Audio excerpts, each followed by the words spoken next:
भूर्भुवः स्वः तत्सवितुर्वरेण्यं भर्गो देवस्य धीमहि धियो यो नः प्रचोदयात्। जी प्रणाम।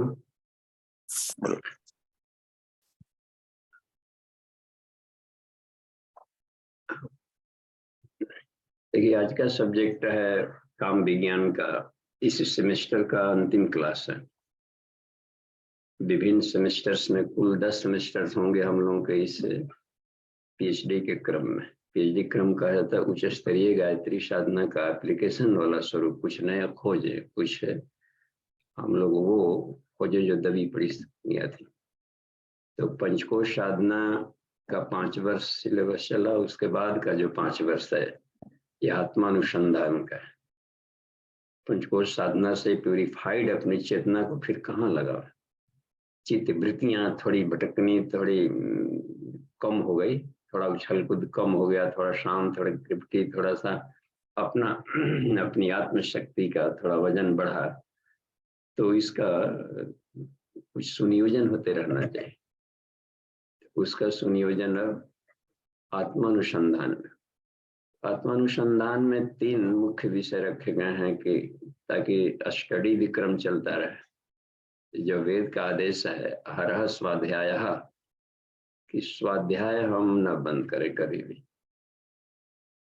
सारी सिद्धियां मिल गई तो भी स्वाध्याय चलता रहे, क्योंकि प्रकृति निरंतर गतिशील है। तो गतिशील है तो हर उत्पन्न होने वाला चीज नया होता है। तो उसके बारे में पढ़ना लिखना जानकारी जरूर होता है कि अब ये नया आ गया, एक नया सब्जेक्ट, एक नई वस्तु आ गई जो अब तक से कहीं नहीं देखा था। उसके बारे में भली भांति जानकारी लेना, उस पर हम कैसे नियंत्रण करें, कैसे उसका उपयोग करें अपने जीवन के विकास में। तो यह तो आज आध्यात्मिक काम विज्ञान का उसमें तो आत्मानुसंधान में 3 महत्वपूर्ण घटक हम लोग के हैं, फैकल्टीज। एक है कुंडलिनी जागरण, तंत्र महाविज्ञान और आध्यात्मिक काम विज्ञान। तो आज की कक्षा भी आध्यात्मिक काम विज्ञान का शीर्षक रखा गया है सृजन शक्ति का प्रेरणा स्रोत काम। अब देखिए, जैसा जैसा हेडिंग है शीर्षक, उसके आधार पर ही इसमें विषय वस्तु का आभास मिलता है कि किस विषय की तरफ जो ऋषि हैं हमें संकेत करना चाहते हैं कि काम शक्ति को हम लोग केवल उथले अर्थों में न लें। जितने भी सृष्टि में सृजन हो रहा है, सृजन कार्य, लोकान सृजत, उन्होंने, ईश्वर ने लोगों का सृजन किया। तो जहां सृजन शब्द रखेगा तो सृजन के लिए जो ऊर्जा मिलती है वह काम ऊर्जा है। ईश्वर काममय है। देखिए, हम लोग और जन सामान्य लोग काम जो है शब्द केवल एकदम अश्लील अर्थों में ही, बीच वाले युग में कुछ ऐसा अंधकार युग आया कि काम शब्द का बहुत ही बंजाई और एक निम्न वाला प्रयोग ही केवल यौनाचार का अर्थ लेने लगे लोग। इसलिए काम शब्द को सुनने और बातचीत करने में लोगों को थोड़ा सा झिझक होने लगे, जबकि ईश्वर ही है काममय। नहीं तो कामना लिंग होता है। वैद्यनाथ धाम का लिंग है कामना लिंग, उसका नाम ही है कामना लिंग। तो ईश्वर ने, ब्रह्म ने सबसे पहले कामना किया, सकाम्यत। देखिए, अथर्ववेद में काम सूक्त है। अगले दिन हम लोग उस पर एक एक सूत्रों पर चर्चा करेंगे अथर्ववेद का, जहां जहां पर 3 महत्वपूर्ण उसमें चैप्टर्स हैं काम का। तीसरे वाले कांड में भी है, तो उसमें काम बाण सूक्त है।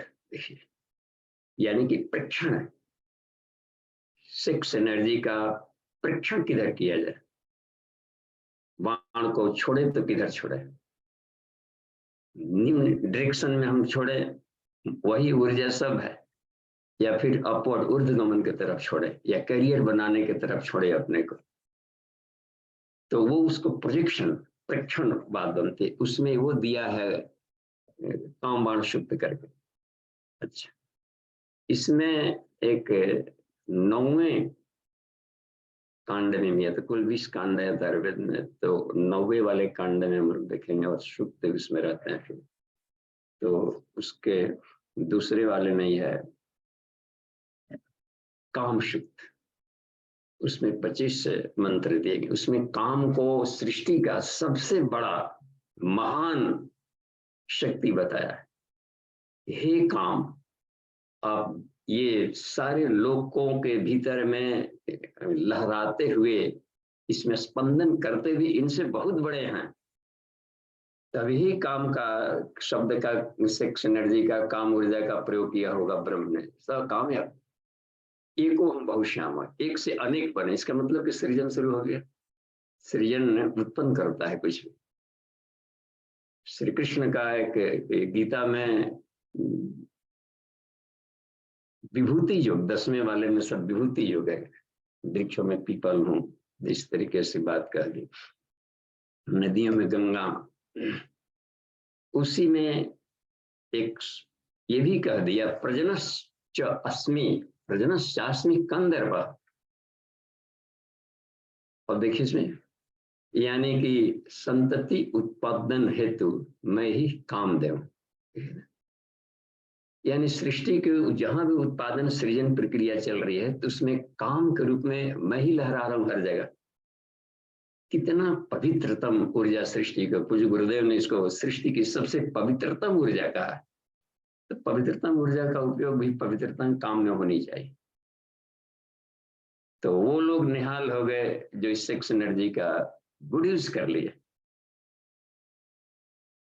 और इसी के क्रम में तो सामान्य आदमी का, हम लोग अपने भी आसपास देखेंगे या अपने विचार किया जाए थोड़ी से भी अपने विकसित बुद्धि से, जो सामान्य आदमी है वो सेक्स एनर्जी का सिर्फ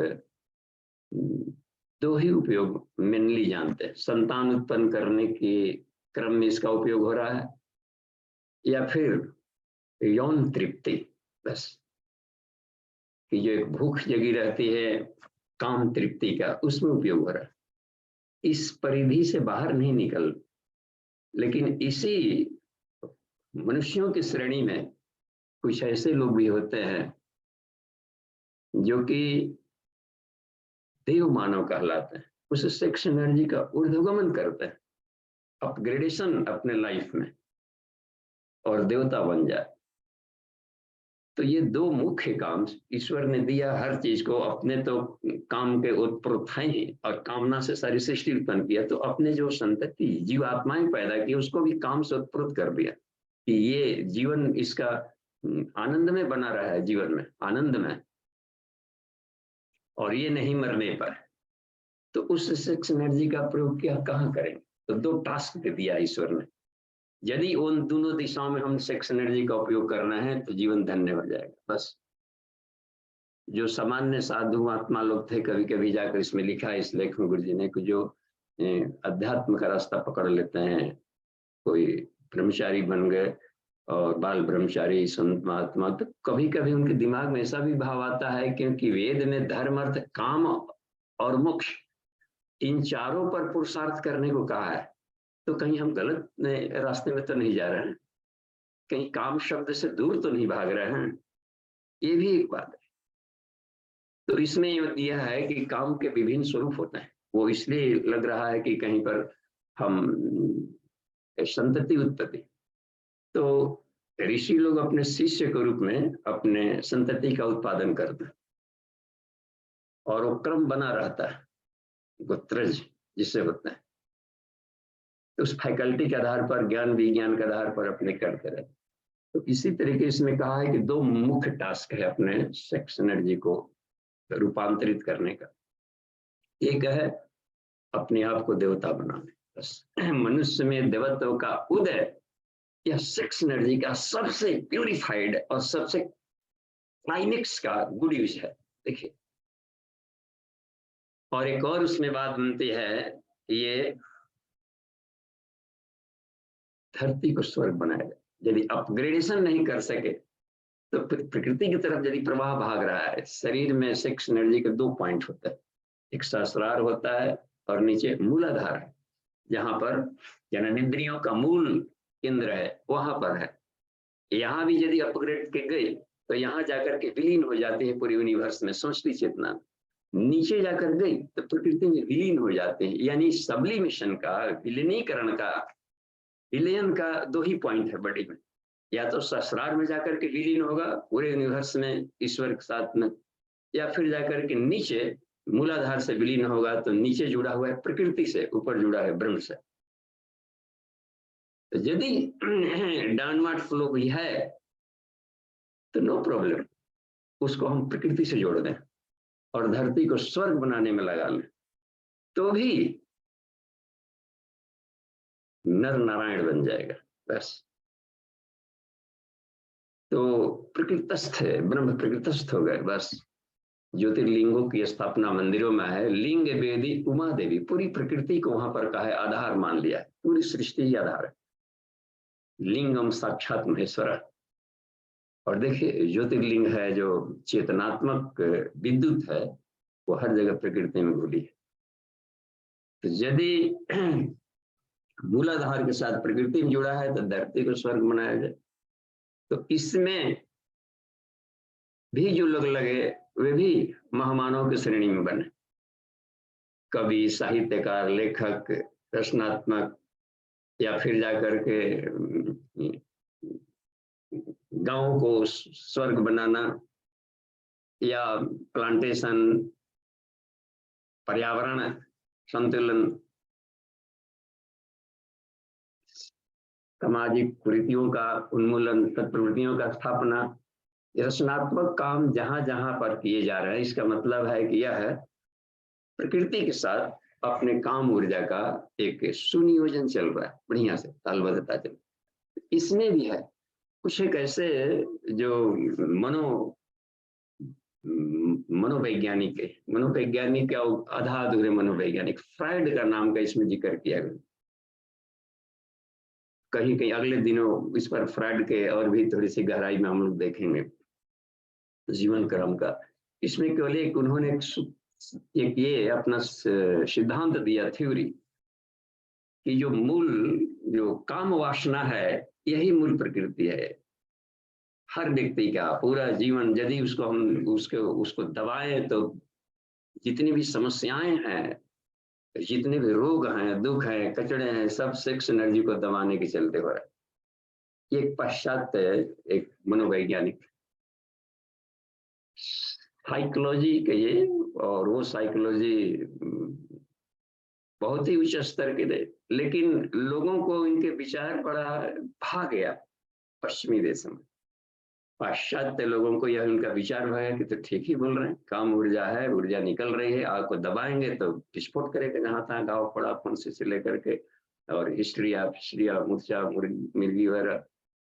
तो लेकिन उसको ये तो डॉक्टर जो होते हैं, साइकियाट्रिस्ट, इन लोगों ने भी इनको बातों को कुछ हद तक स्वीकार किया कि ये तो ठीक है, लेकिन जिसका जो सॉल्यूशन बताया वो घटिया स्तर का था।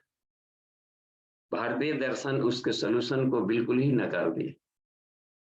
उनका सॉल्यूशन ये बताया कि सेक्स एनर्जी को सैचुरेशन मिलना चाहिए, तृप्ति मिलनी चाहिए पूरी तरह, बिल्कुल खुली छूट मिले, ताकि आदमी इसको एकदम तृप्त हो जाए। तो इसका कुछ एक कंट्री में जो वो कहीं शायद वियना के थे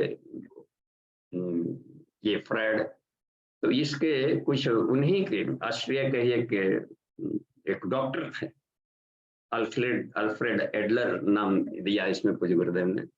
उनका ये कहना था कि ये जो फ्राइड है, ये फ्राइड की जीवन की सबसे बड़ी भूल है, जो इन्होंने काम को या समस्याओं को कि मनुष्य की मौलिक शक्ति है और मूल ऊर्जा, उन्होंने कहा कि ये काम वासना है। एक लिबिडो शब्द का प्रयोग किया अंग्रेजी में, काम मुक्ता, काम वासना के क्लाइमेक्सिटी शब्द, एक तो अपने अंग्रेजी में तो अंग्रेजी शब्द का प्रयोग कर डाला उन लोगों ने, लिबिडो। और इसके यानी काम वासना के बस में हर कोई मनुष्य है, हर कोई। और इसका गुलाम आदमी है, इसे बाहर नहीं निकल सकता ऐसा, इसलिए इसको पूरी खुली छूट मिली है। कुछ समाज में सोसाइटी पाश्चात्य लोगों ने उसका जिक्र किया है कि परमिसिव सोसाइटी करके नाम दिया, शायद इंग्लैंड में कभी बनी होगी। तो उसमें उन्होंने दिया है कि जहां पर एक बना गया कि स्वच्छंद है, बिल्कुल सामाजिक कोई बंधन न हो, स्वच्छंदता हो, बिल्कुल स्वच्छंद यौनाचार का, तो उस पर प्रयोग भी किया।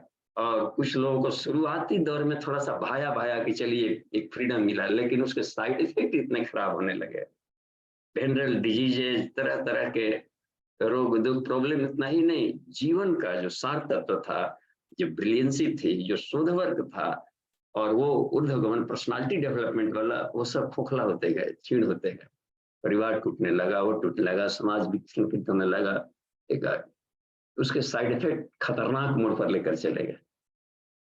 तो इसमें ये लिखा है, पूज्य गुरुदेव ने इसमें कुछ परामर्श दिया है कि उनके यदि फ्राइड ने रूपांतरण का जो सॉल्यूशन बताया, उसके साथ यदि योगा को भी जोड़ा रहता उसमें, तो आज पाश्चात्य की स्थिति कुछ भी नहीं रही होती। तो और उस योगा में देखिए, योगा की जितनी भी परिभाषाएं अपने भारतीय दर्शन में है, अहम चिन्मात्र में चिंतनम ध्यानम उच्यते, देखिए इसमें जो जीवात्म परमात्मा संयोगो नाम योगा, उस सेक्स एनर्जी का यदि रूपांतरण कर दिया रहता पर्सनालिटी डेवलपमेंट में, ऊर्ध्वगमन, इसमें एक शब्द का प्रयोग किया है पूज्य गुरुदेव ने कि देखिए जो काम शक्ति है, जो ऊर्जा, जो तो शरीर के भीतर, शरीर एक मैग्नेट पूरा का पूरा, और मैग्नेट में ये नॉर्थ पोल है, नीचे साउथ पोल है। नॉर्थ पोल क्या करता है, ब्रह्मांडीय ऊर्जा को आकर्षित करता है, मैग्नेट में एक आकर्षण भी होता है, और हाई वोल्टेज वाले को अपने भीतर में लिया और नीचे साउथ पोल से निकल, इस तरीके से एक साइकिल चल रही। तो इस तरीके से यहाँ पर ब्रह्मांडीय ऊर्जा को ग्रहण करता है, साउथ पोल से उसका उत्सर्जन होता है। पृथ्वी की तरह एग्जाम्पल दिया इसने, पृथ्वी का नॉर्थ पोल देवात्मा हिमालय, हिमाद्री, हिमाद्री जो एरिया है वहां पर गंगोत्री, हिमाद्री, वो तपोवन वाला एरिया से लेकर के वो कैलाश पर्वत तक कुछ रेंज है जिसमें वो शिखा स्थान कहलाता है। अन्य ब्रह्मांडीय ऊर्जा वहां पर तेजी से वहां पर गिरती है, आध्यात्मिक ऊर्जा, आकाश गंगा उसी को कह दिया जाता है। आकाश गंगा, आकाश अवतरित हो रही है, वो आध्यात्मिक मरीची किरणें वहां पर, और वही है, इसलिए उसको विष्णु के पादाब्ज संभूते शब्द का पुराणों में प्रयोग किया। विष्णु गंगे त्रिपथ गामिनी, विष्णु पदाब्ज संभूते, सूर्य वही विष्णु, सविता को वहां पर सूर्य लिया है, सूर्य सविता का द्योतक, यानी परब्रह्म की आध्यात्मिक किरणों की जो वर्षा है उसी के चरण रज कहा जाता है। विष्णु पादाब्ज, सूर्य वही विष्णु, उनकी आध्यात्मिक किरणों की जो वर्षा हो रही है वहां पर, चेतनात्मक विद्युत धारा, वही धरती के ट्राई डायमेंशनल ज्ञान कर्म भक्ति के रूप में आधुनिक जीवन में अवतरित होती है।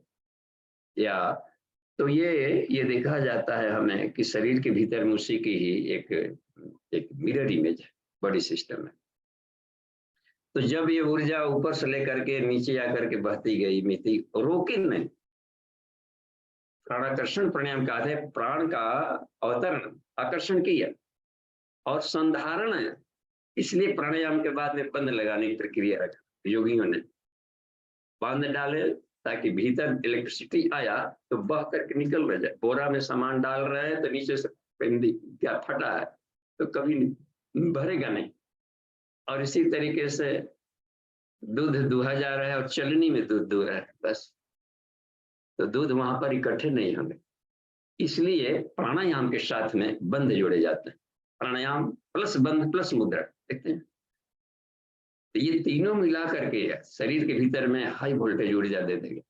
छूछ व्यक्ति भी हो चुका है, रोगी दोगी चढ़ करके खोखला हो गया, मान ले कि घुन लगे दिमाग तक, वहां से भी यदि अपनी जर्नी शुरू कर दिया तो सेक्स एनर्जी में बहुत ताकत है। वही काम ऊर्जा जहां डाउनफ्लो में जा रहा है तो उसको काम वासना कहते हैं, और यदि अपग्रेड कर दिया, यूटर्न कर दिया, बड़ी सिस्टम रोटेट कर दिया, किसी को कुंडलिनी कहते हैं। साफ सी बात, कुंडलिनी, वहां पर आप कुंडलिनी साइंस बन जाएगा। इसलिए कुंडलिनी जागरण हर व्यक्ति के लिए मस्ट है, ताकि हम अपनी ऊर्जा के क्षरण को रोक करके और रिसाइकलिंग कर डालें उसमें, तो शानदार प्रगति हो जाएगी एक एक कोर्स में। अब शुरू में तो होगा कि ऊर्जा क्षरण हो रही, तो पहले रोग दुख हटाता, जैसे जैसे ही हम लोग इस प्राणिक एनर्जी को, काम ऊर्जा को, जैसे ही काम, प्राण का एक नाम काम भी है, बस कुंडलिनी का एक नाम काम ऊर्जा भी है, कहा जाता है, बस सीधे सिर्फ ऊर्ध्वगमन की बात।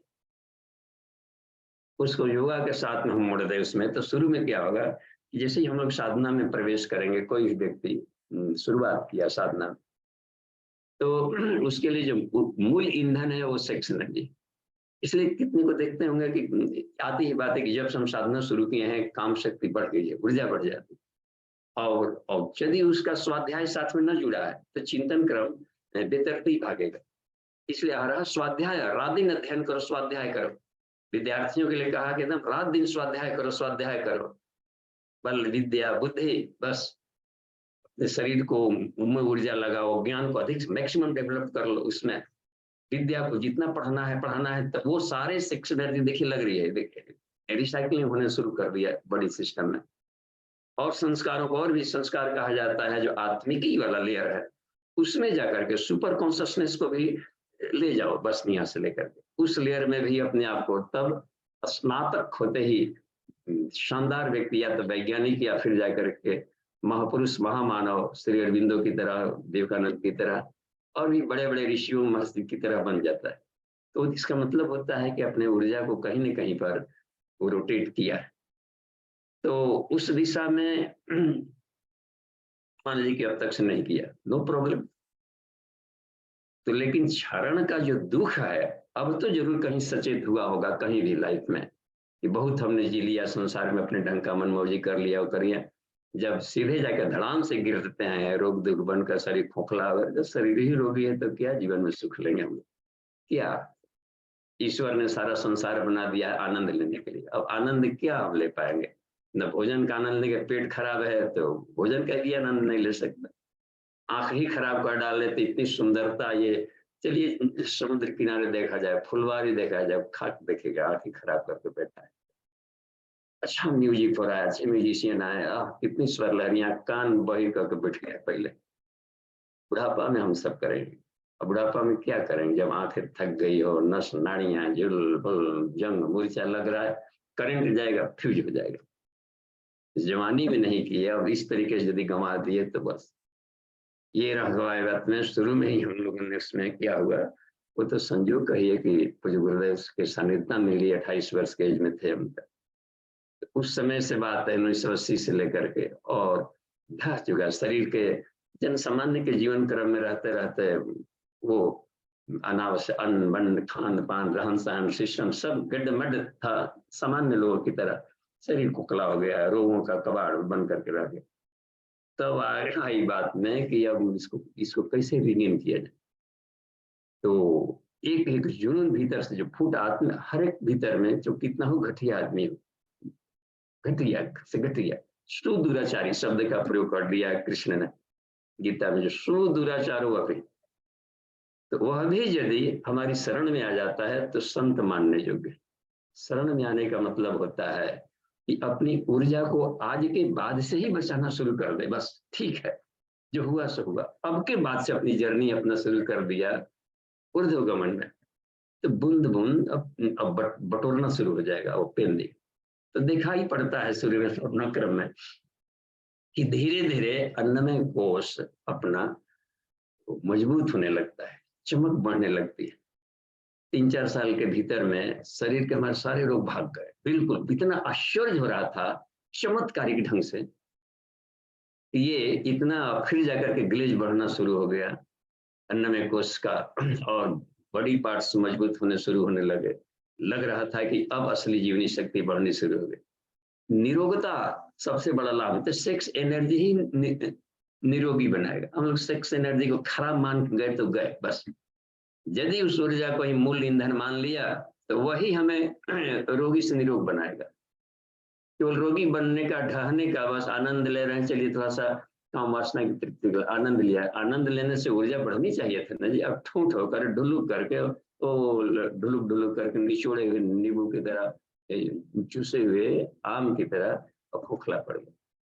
तो ये इसका मतलब है कि ये जिस उद्देश्य के लिए ऊर्जा बनी थी वो लाभ नहीं लिया।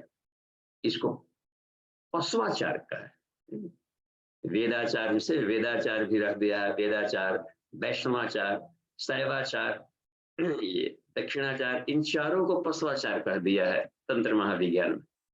ये बांधते हैं तो ठीक है, इसका हम गुड यूज करते रहे, लेकिन इस यूज में कहीं फंस तो नहीं गए। इस बियॉन्ड से भी बाहर निकलनी है हमें, अपनी ऊर्जा को और हाई और लेवल से, केवल 5 कोषों तक हमारी जर्नी न रहे, इन 5 कोषों को भी हम बाहर फेंक दें, निकाल कर दें। नमे पंचकोशा प्रसिद्ध है। ये तो शुरुआती जर्नी में हमें क्या करना पड़ता है कि अपनी ऊर्जा का संरक्षण करके धीरे धीरे अपने आप को, शरीर को पुष्ट बनाया जाए। वाह! तो ये यदि गंवा दिया तो गंवा गया, विद्यार्थी जीवन गया तो समझिए कि फिर बहुत थोड़ा सा सुख, जीवन भर के लिए दुख, थोड़ा सा कष्ट सह लिया जाता है करियर बनाने में, सेक्स एनर्जी का उपयोग कर ले, जीवन भर ही बल्ले बल्ले है। तो ऐसा शिक्षण प्रणाली नहीं मिल पाएगी, तो इसलिए वो भटकाव आती रही। तो अब इसमें हम अगर देखें, इसमें कर दिया है कि वही काम वासना कहलाती है, कब? जबकि सिर्फ डाउनफ्लो में जा रही, बस क्षरण में अपनी ऊर्जा लगा रहे हैं, और उसी ऊर्जा को हम वर्ण में लगा लेते हैं, अपग्रेड करते हैं, ऊर्ध्वगमन करते हैं वो सेक्स एनर्जी का, तो कुंडलिनी साइंस कहलाता है। वाह! तो सबसे पहले शरीर निरोग होता है, एक और लाभ मिलना शुरू हो जाए। देखिए कितना सेक्स एनर्जी का बेनिफिट्स हम बता रहे हैं। सृजन शक्ति, अब कुछ नया बना लिया। क्या बना लिया? शरीर के भीतर में से एक रोगी व्यक्ति था, उसको मार डाला और एक नया पैदा कर दिया, निरोग, फिटनेस बढ़ी आगे। यही उत्पादन है, सृजन शक्ति है। प्रेरणा स्रोत वही है, दूसरी कोई है ही नहीं। सृष्टि में दूसरी कोई ऊर्जा नहीं है जो सृष्टि को चला सके। सारे परमाणु दौड़ रहे हैं, पदार्थ दौड़ रहा है, गंगा जी दौड़ रही हैं, सारे कहाँ जा रही हैं? मिलने के लिए, आलिंगन, मिलन, सृष्टि को आनंदमय बनाने के लिए। सत्यम शिवम सजलम केवल। देखिए संगीतों में भी कितना रमणीयता है, कितना उसमें एक उदात्त उल्लास है। सुजलाम सुफलाम मलयज शीतलाम, ये कितनी कमाल की बात है। ये जो आनंद है, एक लहर है काम ऊर्जा का, पूरी प्रकृति काम ऊर्जा से उत्प्रोत होकर के लहर आ रही है। कुंडलिनी लहर आ रही है, महाकाली लहर आ रही है, महामाया लहर आ रही है। इसको 10 महाविद्याओं में इसी की चर्चाएं की गई। मातंगी कहे तो बस इसी सारी चीजें, 16 से देखिए त्रिपुर सुंदरी, तीनों लोगों को देखिए कितना सुंदर बना लिया जाना। तो सुंदरम जो शब्द आया जाता है वो सेक्स एनर्जी का ही एक विराट उदात्त और प्रांजल स्वरूप है। ये सत्यम शिवम सुंदरम, तो ये ऊर्ध्वगमन की प्रवृत्ति है। तो शरीर में भी यदि हम काम ऊर्जा का संरक्षण शुरू कर दिए तो उसी दिन से सत्यम, सुंदरम और शिवम, जीवन शिवत्व की तरफ बढ़ना शुरू हो जाता है। फील करे कोई भी साधक ऐसा, एनीवन एल्स, दीक्षा लिया हो ना लिया हो, गुरु से जुड़ा हो ना, नो प्रॉब्लम। कहीं सबसे बड़ा गुरु ईश्वर है, शरीर में बैठा हुआ है, फिर वो भीतर से गाइड करते रहेगा। बस कोई मिल गया एक्सपर्ट आदमी और सहयोगी फ्रेंड भाव से बताने वाला तो अच्छी बात है, जर्नी थोड़ी सुखद हो जाएगी। सुखद तो होगी लेकिन परावलंबन भी बढ़ता है, दोनों होता है। हमें सतर्क रहना चाहिए कि लेने में कि हमेशा अपनी गुत्थी दूसरों से न सुलझाएं, कभी न कभी अपने को ऐसा मजबूत बना लें कि अपनी गुत्थी खुद सुलझाने लगे, नहीं तो होल लाइफ प्रॉब्लम भी बन करके अपनी आत्मा को मार डाले। बस ये आत्महंता। हर व्यक्ति को अपना खुद का डेवलपमेंट सेल्फ है, सेल्फ पर खड़ा होना है, निरालंब। सारी बैसाखियों को धीरे धीरे छोड़े, अपने आप पर, जो खुद ही बैसाखियों पर चल रहा है, दूसरों को क्या उठा पाएगा। तो इसमें एक बात बनती है, मूल ऊर्जा है सेक्स एनर्जी का उत्पादन, सृजन शक्ति का, प्रेरणा सत्र सेक्स एनर्जी का। अब उसको लेकर के आते हैं तो धीरे धीरे हम पाते हैं क्या कि वही सेक्स एनर्जी भीतर में थोड़ी संधारण कहते हैं इसको, काम ऊर्जा को खींचा जाए, ऊर्जा को, और भीतर में संधारण किया जाए और फिर उसका विनियोग किया जाए। विनियोग माने डिपुटेशन, शरीर के भीतर में पहले तो रोगों को हटा रहे, क्लीनिंग और मजबूत करना। क्लीनिंग करना चाहिए पहले अपने आप को, कचरे को हटाओ, हटाओ, निकालो, बाहर करो, चाहे रोग हो या निगेटिव थॉट हो या दुर्भाव द्वेष, ये बहुत सारे कचड़े हैं भीतर भरे पड़े। हम लोग कचड़े केवल रोग दुख को ही मानते हैं, जितने भी निगेशन है और आभा मंडल, इस आभा मंडल में जो भी काली किरणें हैं सब निगेशन है, एक एक को निकालना पड़ता है। ब्रिलियंसी जब आ जाएगी तो मजाल है कि कोई बाहर के यूनिवर्स के जो रूप रस गंध शब्द स्पर्श के वेव्स आते हैं भीतर प्रवेश कर जाए, हो ही नहीं सकता। इसी स्टेट को अल्फा स्टेट कहा जाता है, सहज समाधि कहते हैं, सहज युगा कहते हैं। और ये अवस्था और इतना हाई मैग्नेटिक होता है, इसी को सुदर्शन चक्र कह दिया है। बस ये सारे निगेटिव फिलिस्मियों को काट देगा, इसी को यही ब्रह्मास्त्र बनता है। बस ऐसा साधक निरालम जोगी बनकर आत्मानुसंधान में या अपनी प्रक्रिया में निकल गए, बिल्कुल ये फ्रीडम। तो ये उस अवस्था को गेनिंग में धीरे धीरे अपनी ऊर्जा को हम लोग उसको चाहे तो कर सकते हैं, सृजन में लगा सकते हैं। कहाँ सृजन में लगा लिए? अपने आप को पहले शुरू करें। भीतर इतना ब्रह्मांड है, बाहर खेती बाड़ी का, इस खेत का क्या होगा? जो सारे ब्रह्मांड को ही भीतर डाल दिया गया है, इसकी खेती कौन करेगा? इसकी खेती छोड़ करके बाहर की खेती जा रहे, वो प्रमादी कहलाता है आध्यात्मिक भाषा में। प्रमाद माने केवल यही कि अपना का आलस अलग होता है कि कुछ शक्ति नहीं, कुछ करे है शारीरिक आलस, लेकिन प्रमाद अपना काम छोड़ दिया और भीतर खराब रहा, जो काम आवश्यक था उसको छोड़ करके अनावश्यक कर लग गया था। कॉलेज लाइफ पढ़ने, विद्यार्थी जो में अपना स्टडी करना चाहिए था, कोर्स पूरा करना, इसको छोड़ करके कहीं और मनोरंजन के लिए इधर जा रहा, दिन रात छल कूद करने लगा। प्रमाद, मेंटल स्लगिशनेस हो गया। तो अप्रमतेन, देखिए शब्द है मुंडकोपनिषद में अप्रमतेन शब्द का प्रयोग किया है। उसमें एक प्रयोग किया है कि ये जो प्रणवधनु, ये जो ओम शब्द है, आध्यात्मिक शक्तियां जो श्रृंखलाएं हैं, ये सब सारे सृष्टि का संसाधन धनुष कर दिया। सारे ओम से सारी सृष्टि बनी है, तो ओम को ही धनुष कर दिया। देखिए कितना ऋषियों का उच्च चिंतन, सारे संसार को ही धनुष कर दिया, साधन है बस। और सरो ही आत्मा, और उसमें का तीर क्या मान लिया? आत्मा को तीर माना, बस सरो ही आत्मा। और ब्रह्म तत्व लक्ष्य मुष्य ले, और लक्ष्य क्या है? टारगेट परब्रह्म को रखा। वाह! और अप्रमतेन वेधव्य, बिना प्रमाद किए हुए निरंतर अपने टारगेट की तरफ उसको वेधित करते रहो कि यही हमारे जीवन के अवतरण का एक काम था।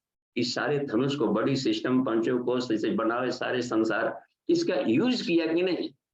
अपने तीर को उसके साथ वेधन करने में यदि कर लिया तो याज्ञवल्क्य ऋषि के अनुसार वो हो गया, वो योगी बन गया।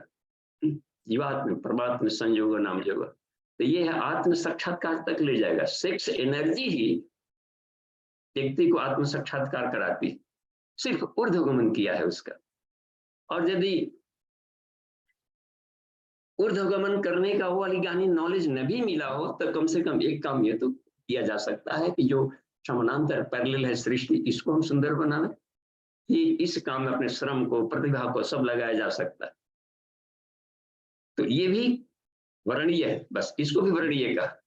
लेकिन सबसे प्रांजल स्वरूप कहा है कि ये अपने भीतर में दबत्व का, तो भीतर की भी खेती बाड़ी करनी चाहिए।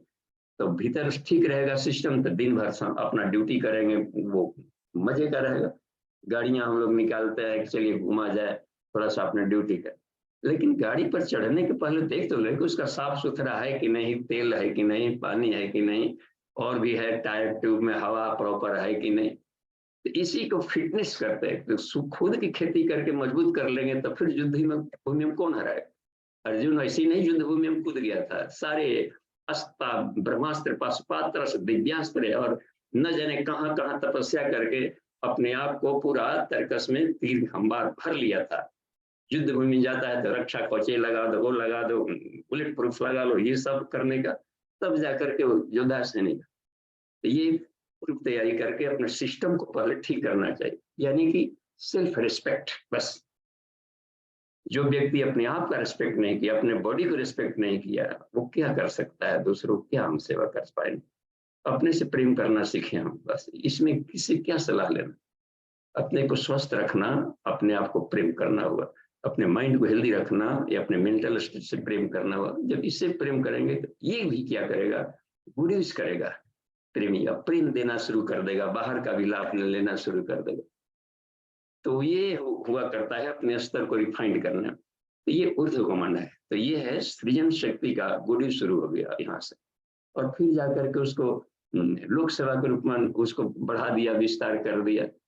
इसी क्रम को इस लेख में पूज्य गुरुदेव ने वहां पर ये बताने की कोशिश किया है कि इस प्रजनश्चापी के अंदर और भी उसमें दिया हुआ है एक जो प्राइड है, इसको काटने वाले जो एक है, कहा कि ये इसका थ्योरी बेबुनियाद है, बस सीधे काट दिया कि उसके प्राइड के लाइफ का सबसे बड़ी भूल थी कि इसको मौलिक ऊर्जा बना दिया और इसके बस में गुलाम बना दिया लोग।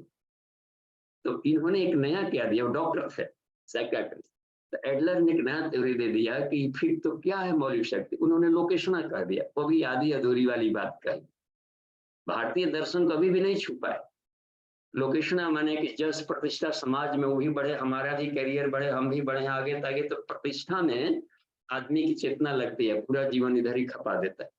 ये भी कुछ लोगों को जचा कि उससे बेटर है कम से कम, लेकिन यह भी लास्ट गोल नहीं था सेक्स एनर्जी का।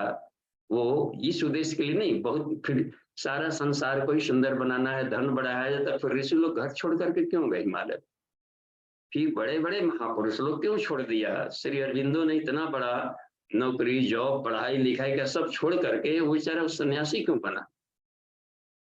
और घर पर सारी जिम्मेदारियां भी छोड़ करके विवेका क्यों भागा? भगवान बुद्ध को भी देखा जाए कि सारा राजपाट संचालन की व्यवस्था थी, इसके माध्यम से भी कर सकते, लेकिन कुछ छोड़ छाड़ करके कहाँ निकल गया, क्या पाने गया?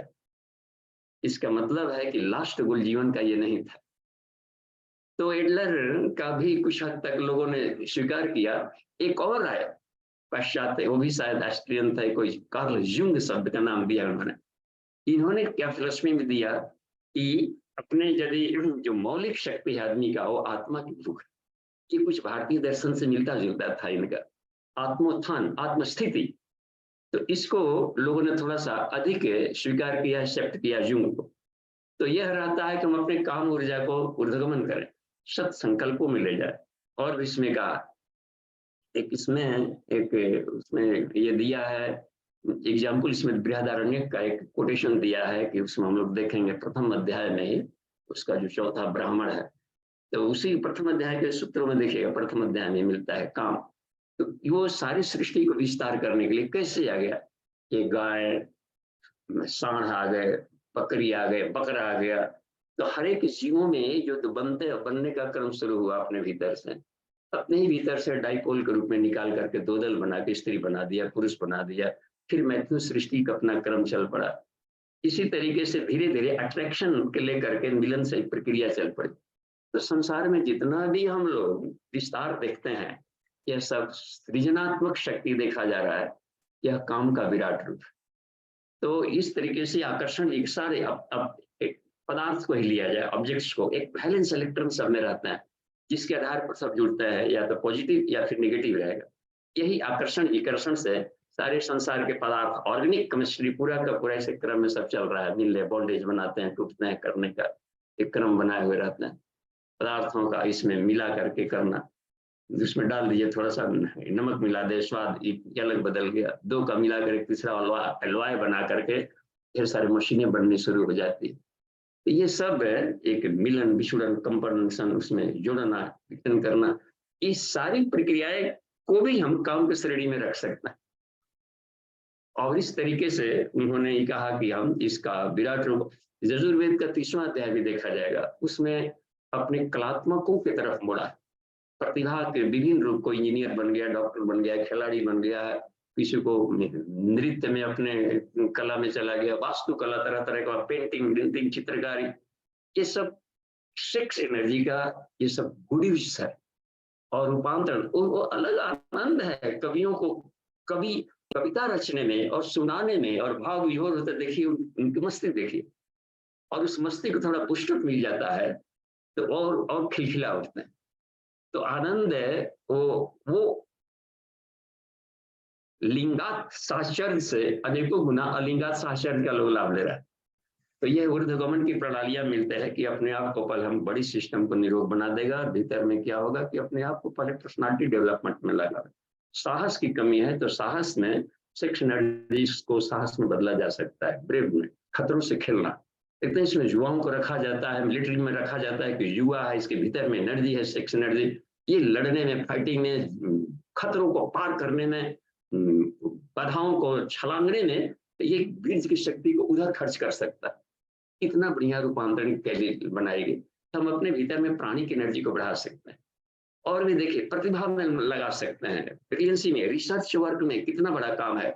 चाहे हम मैटर का रिसर्च करें तो, भौतिक विज्ञानी बने तो, या फिर आत्मिकी की तरफ में ले जाए तो, रिसर्च वर्क में जाना यही आत्मानुसंधान या भौतिक पदार्थों का अनुसंधान इसमें। इसको और भी बॉडी एटम का यूज केवल तोड़ फोड़ प्लास्टिक नहीं होता है, उससे हम ऊर्जा बना करके सारे संसार की बिजली के भावों को पूरा करते हुए और सृजन में भी लगाए जा सकते हैं। पता नहीं कौन कौन से एक बुक में हमने गुरुदेव का पढ़ा, वांग्मय में से कहीं मिला, इतने सारे बन गए हैं जखारे, एटॉमिक अस्त्र शस्त्र, ये सब बम विस्फोट, उसके रख रखाव में इतने अधिक संपत्ति खर्च हो रही है, केवल मेंटेनेंस में, तो फट जाएंगे सब वो। कोई भी electric cool and dry place है, उसको रखने के लिए फ्रिज रखी हो रखी, कितना सड़े मत, गले मत, फटे मत अपने ढंग से, नहीं तो सारा इसी ब्लास्ट हो जाए। अब उसका क्या किया जाएगा? पूरे विश्व में जब लोग युद्ध बंद हो जाएगा, सब कुछ हो जाएगा, सब कोई सुधर जाएंगे, मान लीजिए कि अब कोई एक दूसरे पर कोई टॉर्चर नहीं कर, लेकिन वो जो बन गया उसका क्या होगा? ये बनते जा रहा है, एटॉमिक अस्त्र शस्त्र बनते जा रहे हैं। तो उसने एक जगह उन्हें क्लू दिया है कि यदि हम रिसर्च वर्क में गए, आत्मिकी में गए, तो हर पदार्थ के भीतर की मूल आत्मा में भी ईश्वर है, न्यूक्लियस के भीतर वहां भी सोया हुआ है। बस एको देवा सर्वभूतेषु गुण। अब भूत का मतलब होता है केवल ये सजीव ही नहीं, सारे पदार्थ भी है, पृथ्वी जल अग्नि वायु आकाश। किरण दौड़ रही है, फोटान अपने से कैसे दौड़ेगा? फोटान एक पार्टिकल है, और फोटान प्रकाश की किरण को एक छोटी सी यूनिट है, जो उसकी एटॉमिक यूनिट्स को एक कर दिया, एक फोटान्स का दिया, कण है, पार्टिकल। तभी धूप में हम लोग बैठते हैं तो चंचनाहट होती है। ये चंचनाहट कहाँ से आ गया? तो वो बम्बार्डिंग होता है, छर्रे लग रहे हैं, गोली वर्षा हो रही है, सूर्य से आने वाली छर्रे, वो चुभ रहा है। तो ये फोटान के कण है, वो जड़ है, तो जड़ अपने से कैसे चलेगा? उसके भीतर में कोई चेतनशील तत्व है जो उसको पकड़ रहा है। इसलिए प्रकाश की किरणों को वाहन कह दिया जाता है। इस तरीके से चल रहा है तो उसको कह दिया जाता है कि चलिए मंत्र इस गति से चल रहा है तो हाथी कह दिया, हाथी वाहन। प्रकाश की किरणों के ही सवाहन नाम दिए गए हैं। देवता लोग ऊर्जा के रूप में रहते हैं और किरणों का काम लेते हैं। कॉस्मिक एनर्जी से जो कॉस्मिक किरण है, इसके द्वारा जो यूनिवर्स में काम लेने वाली चेतना, उसी को विश्व देवा प्रथम कहा गया। अल्ट्रावायलेट रेज से काम लेने वाली जो चैतन्य शक्ति है, उसको विश्व देवा द्वितीय का। और जो विजिबल लाइट्स है, पृथ्वी, ये सब बैंगनी, नीला आसमान, हरा, पीला, नारंगी, लाल, इसके रेडिएशंस के, इसके तरंगों के लहरों पर सवार होकर जो काम करने वाली चेतन शक्ति, उसी का नाम आदित्य गण रख दिया है वैदिक शैली में। आदित्य देवता, वर्षोगण रेडियो वेव्स के रूप में कहीं भी आप ऑन करते हैं, खोलते हैं, खास एक फ्रीक्वेंसी पर हमें सुनाई पड़ता है। मोबाइल हर के पॉकेट में है, फिर भी खास नंबर से खास ही व्यक्ति को जा रहा है। देखिए कमाल। और उस नंबर पर कहीं भी व्यक्ति कहीं से भी उसको सुन सकता है, पूरे यूनिवर्स निकल कर। गजब। जो वो एक ऐसे भी एक आयाम है यहीं पर खुली हुई। सारे प्रसारण टीवी के, रेडियो के अलग अलग चैनल से दिए जाते हैं इस फ्रीक्वेंसी पर। एकदम पूरा विश्व एक साथ सुन रहा है, तस्वीर भी फेंक दिए जा रहा है, और एक दूसरे में हौच-पौच नहीं हो रहा है। समझिए कितना चमत्कारिक यूनिवर्स बना दिया ईश्वर ने। और इसको कहा दिया था वसुगण। ये वेद में इसको वसुगण कहा दिया। वसव देवता, जो हम लोग ये बोलते हैं, जो शांति पाठ में जो वेद मंत्र का प्रयोग किया जाता है, वसव देवता। और रुद्रा देवता, ये इंफ्रारेड किरणों पर सवार होकर के जो काम कर रही है चैतन्य शक्ति, इसको रुद्र कह दिया। और भी मरुतो देवता, ये एक्सरेज किरणों के भीतर में जा करके वो सारा काम कर रहा है। तो चैतन्य शक्ति घुली हुई है। ईश्वर कहाँ है? इस तरीके हम अनुभव कर सकते हैं, देख सकते हैं वैदिक में। तो ये क्रम है वैदिक साइंस का, एक बनाया गया पूरी यूनिवर्स से ओतप्रोत है इस ब्राह्मी चेतना से। गमा को साध्य गण कहा गया। साध्य गण बहुत ही हाई, उसमें फ्रिक्वेंसीज का अपना ही लाभ लेते चले जा रहे हो सब। तो ये है इसमें क्रम करने का। तो ये शरीर के भीतर में वो सारी किरणें, बस हम चाहे तो अपने हम लोग जो साधक होते हैं अपने ब्रेन के आउरा से, आभा मंडल से इन किरणों को निकाल सकते हैं, प्रोजेक्ट कर सकते हैं, क्योंकि सारी आत्मा के भीतर से सारी किरणें निकली। तो जिस एंगल ऑफ विजन से हम चाहे किरणें निकालकर संसार का आनंद ले सकते हैं, पदार्थ के का उसका अपने आप से अपने आरोपण के द्वारा उसका हम अपने ढंग की मनोभूमि के आधार पर जीवन का सुख ले सकते हैं। तो सब भीतर की तरफ में ये है, तो इसी ऊर्जा से धीरे धीरे बढ़ती जाती है। अपने मेंटल स्टेट को, सेक्स एनर्जी को लगाया जा सकता है, ये तन्मात्राओं पर नियंत्रण करने में लगा सकते हैं हम लोग। और भी जाकर के आगे बढ़ते चले जाएंगे तो अपनी प्रज्ञा, ट्रूथ क्या, श्रेय और प्रिय, चाहे शिक्षा का क्षेत्र हो, रहन सहन का, खान पान का, जीवन के हर क्षेत्र में क्या श्रेय है, क्या प्रिय है, क्या कर्तव्य है, क्या कर्तव्य है, क्या वर्णीय है, क्या त्याज्य है, ये बुद्धि रखनी पड़ती है, क्योंकि सारा संसार सापेक्षता के आधार पर चल रहा है। बस तो उसमें हमें चयन करना पड़ता है। तो चयन की बुद्धि कहाँ से है? भीतर ही नहीं आई, वो एक बात बनती है। और उसके साथ अपनी भावनाओं को जोड़े, इक्यू लेवल, बस ये कमाल की बात है। आईक्यू के साथ में इक्यू लेवल बढ़ाने में सेक्स एनर्जी को लगाया जा सकता है। सारे स्टूडेंट ब्रिलियंट और कमाल हो जाएंगे। हर घर में, भारत ऋषियों का देश है और ऋषियों का देश है, तो यहाँ पर घर घर में ऋषि बस कुछ ना कुछ खोज करता रहे और इसे अनुसंधान क्रम में कितना सुनियोजन है सृजन, इसको सत्संकल्प कहा जाता है। कुछ गुरुदेव ने कितना माने इतने इतने बड़े योगी लगता है कि धरती पर इन्होंने सेक्स एनर्जी के रूपांतरण का इतना शानदार चुपके से कैसा दे दिया कि उन शब्दों का प्रयोग नहीं करना पड़ा, न काम शब्द का प्रयोग करना पड़ा, न कहीं पर सेक्स एनर्जी शब्द का प्रयोग करना पड़ा, न लिबिडो का प्रयोग करना पड़ा। युग निर्माण सत संकल्प, जो सत संकल्प शब्द है, संकल्प ही सेक्स एनर्जी है, उसको हम सत में लगा दें, युग को बदलने में लगा दिया, ये धरती के करने में। उसके पहला ही देखिए सबसे बढ़िया सेक्स का रूपांतरण का क्रम में दिया उसने, ईश्वर को सर्वव्यापी न्यायकारी मानकर उसके अनुशासन को स्वीकारें, सर्वव्यापकत्व में अपनी चेतना को भुलाना, इस सेक्स एनर्जी का कितना शानदार रूपांतरण होगा। तो सत्संकल्प से जुड़ना सेक्स एनर्जी का मैक्सिमम प्यूरिफाइड क्लाइमेक्स का रूपांतरण है। शरीर को भगवान का मंदिर मानकर आत्म संयम और नियमितता द्वारा इसको आरोग्यता बनाए रखेंगे, ब्याह व शानदार बने रहेंगे। और भगवान का मंदिर मान लिए तो इसमें देवता तो कोई होगा भीतर का, जीवो शिव शिवो जीव, इसमें कह दिया है कि देवो देवालय प्रोक्त। ये उपनिषद के सूत्र लाए हैं गुरुदेव ने, उपनिषद है, कृष्ण आज युग आ गया तो उपनिषद में से ले आए। स्कंदोपनिषद में है कि है, ये पढ़ा रहे हैं शिव जी कार्तिकेय को, ये कार्तिकेय शरीर को भगवान का मंदिर मानो, बस यहाँ से साधना शुरू करो। देहो देवालय प्रोक्त, इस शरीर को ही देवालय मानो। सजीव केवल शिव, और जो जीव है, जीवात्मा है भीतर, वही शिव है बस। तो ये वो शिव जीव कैसे बन गया है? अज्ञानता के चलते। बस त्यजेत अज्ञान निर्माल्यम, अज्ञानता के धूल कण को उस पर से पुराना बासी माला है उसको हटाओ। ये तो हम लोग केवल जा करके माला हटाते रहेंगे, धूल पूछते रहेंगे, लेकिन इस फिलोसफी को नहीं समझ पाएंगे, इसको क्या करना है। इंटरनल एनाटॉमी में इसके हमें प्रवेश करनी है। सारे कर्मकांड, सारे पूजा पाठ की पद्धतियां जीवन का हमें अंतर्मुखी जीवन जीने की प्रेरणा देती है। बस उसमें आकर कहा कि त्यजेत अज्ञान निर्माल्यम, इसके क्या सोहम भाव न पूजता, सोहम भाव से तो इसकी पूजा करो। तो इस रेजोनेंस में, इस अनुनाद में, इस ध्वनि में, इस दिव्यता में प्रवेश कर जाओ, फिर एकत्व को अनुभव करो। ये सबसे बड़ा रूपांतरण का एक क्रम रखा। तो यहाँ पर ये कितने क्रम में, और भी देखिए समझदारी, ईमानदारी, जिम्मेदारी, बहादुरी को इस सेक्स एनर्जी का रूपांतरण करना इधर एक एक कोषों के सब लाभ। कितना बढ़िया ईमान, ईमान देखते हैं, ईमान शब्द रहता है भीतर के कॉन्शियस को, ईमान अपना देखिए, इसमें अपने अंतरात्मा की आवाज से हम लोग बोले तो वो उसमें रहेगा, एकांत में भी ईमानदार रहेगा। और चाहे अपने काम के प्रति, अपने ड्यूटी के प्रति कोई रहे ना रहे तो भी वो अपने आप को रहेगा। जिसका अनाज हम खा रहे हैं, जिसके शरीर में हवा ले रहे हैं, इस यूनिवर्स में, तो हमने क्या दिया यूनिवर्स को? स्कूल ने, विद्यालय ने हमको दिया, समाज ने पत्नी दिया, ये दिया, फ्रेंड सर्किल दिया, विद्याएं पढ़ाई, शिक्षक, हमने क्या दिया समाज को? तो ये इसमें ये ईमानदारी वाला अपना लेयर सब बढ़ते जाता। ये सब ये कोषों के उपलब्धियां का इसमें जिक्र किया गया।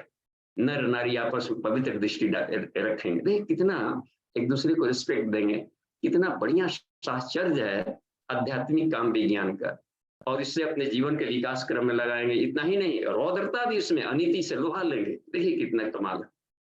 तो ये रूपांतरण की सारी प्रक्रियाएं ही रखी गई उसमें। सत संकल्प कहा जाता है कि सेक्स एनर्जी का मैक्सिमम बेहतरीन उपयोग जो ईश्वर ने दिया है और ईश्वर ने जिस उद्देश्य से सृष्टि को उत्पन्न किया है लाभ लेने का। तो ये आज की कक्षा का ये मेन हेडिंग, उसमें हम लोग देखते जाएंगे, ये पाएंगे कि जो भारतीय दर्शन है इसमें इस तरीके से लिया है। इसमें खजुराहो का भी जिक्र किया है, अन्य साहित्यों में नहीं। खजुराहो कोणार्क की इनके भित्ति चित्रों पर तो जो व्यस्त हैं और नहीं गए हैं तो जा करके कभी देखनी चाहिए, या अपने नेट में खोज करके भी देख सकते हैं, पढ़ सकते हैं।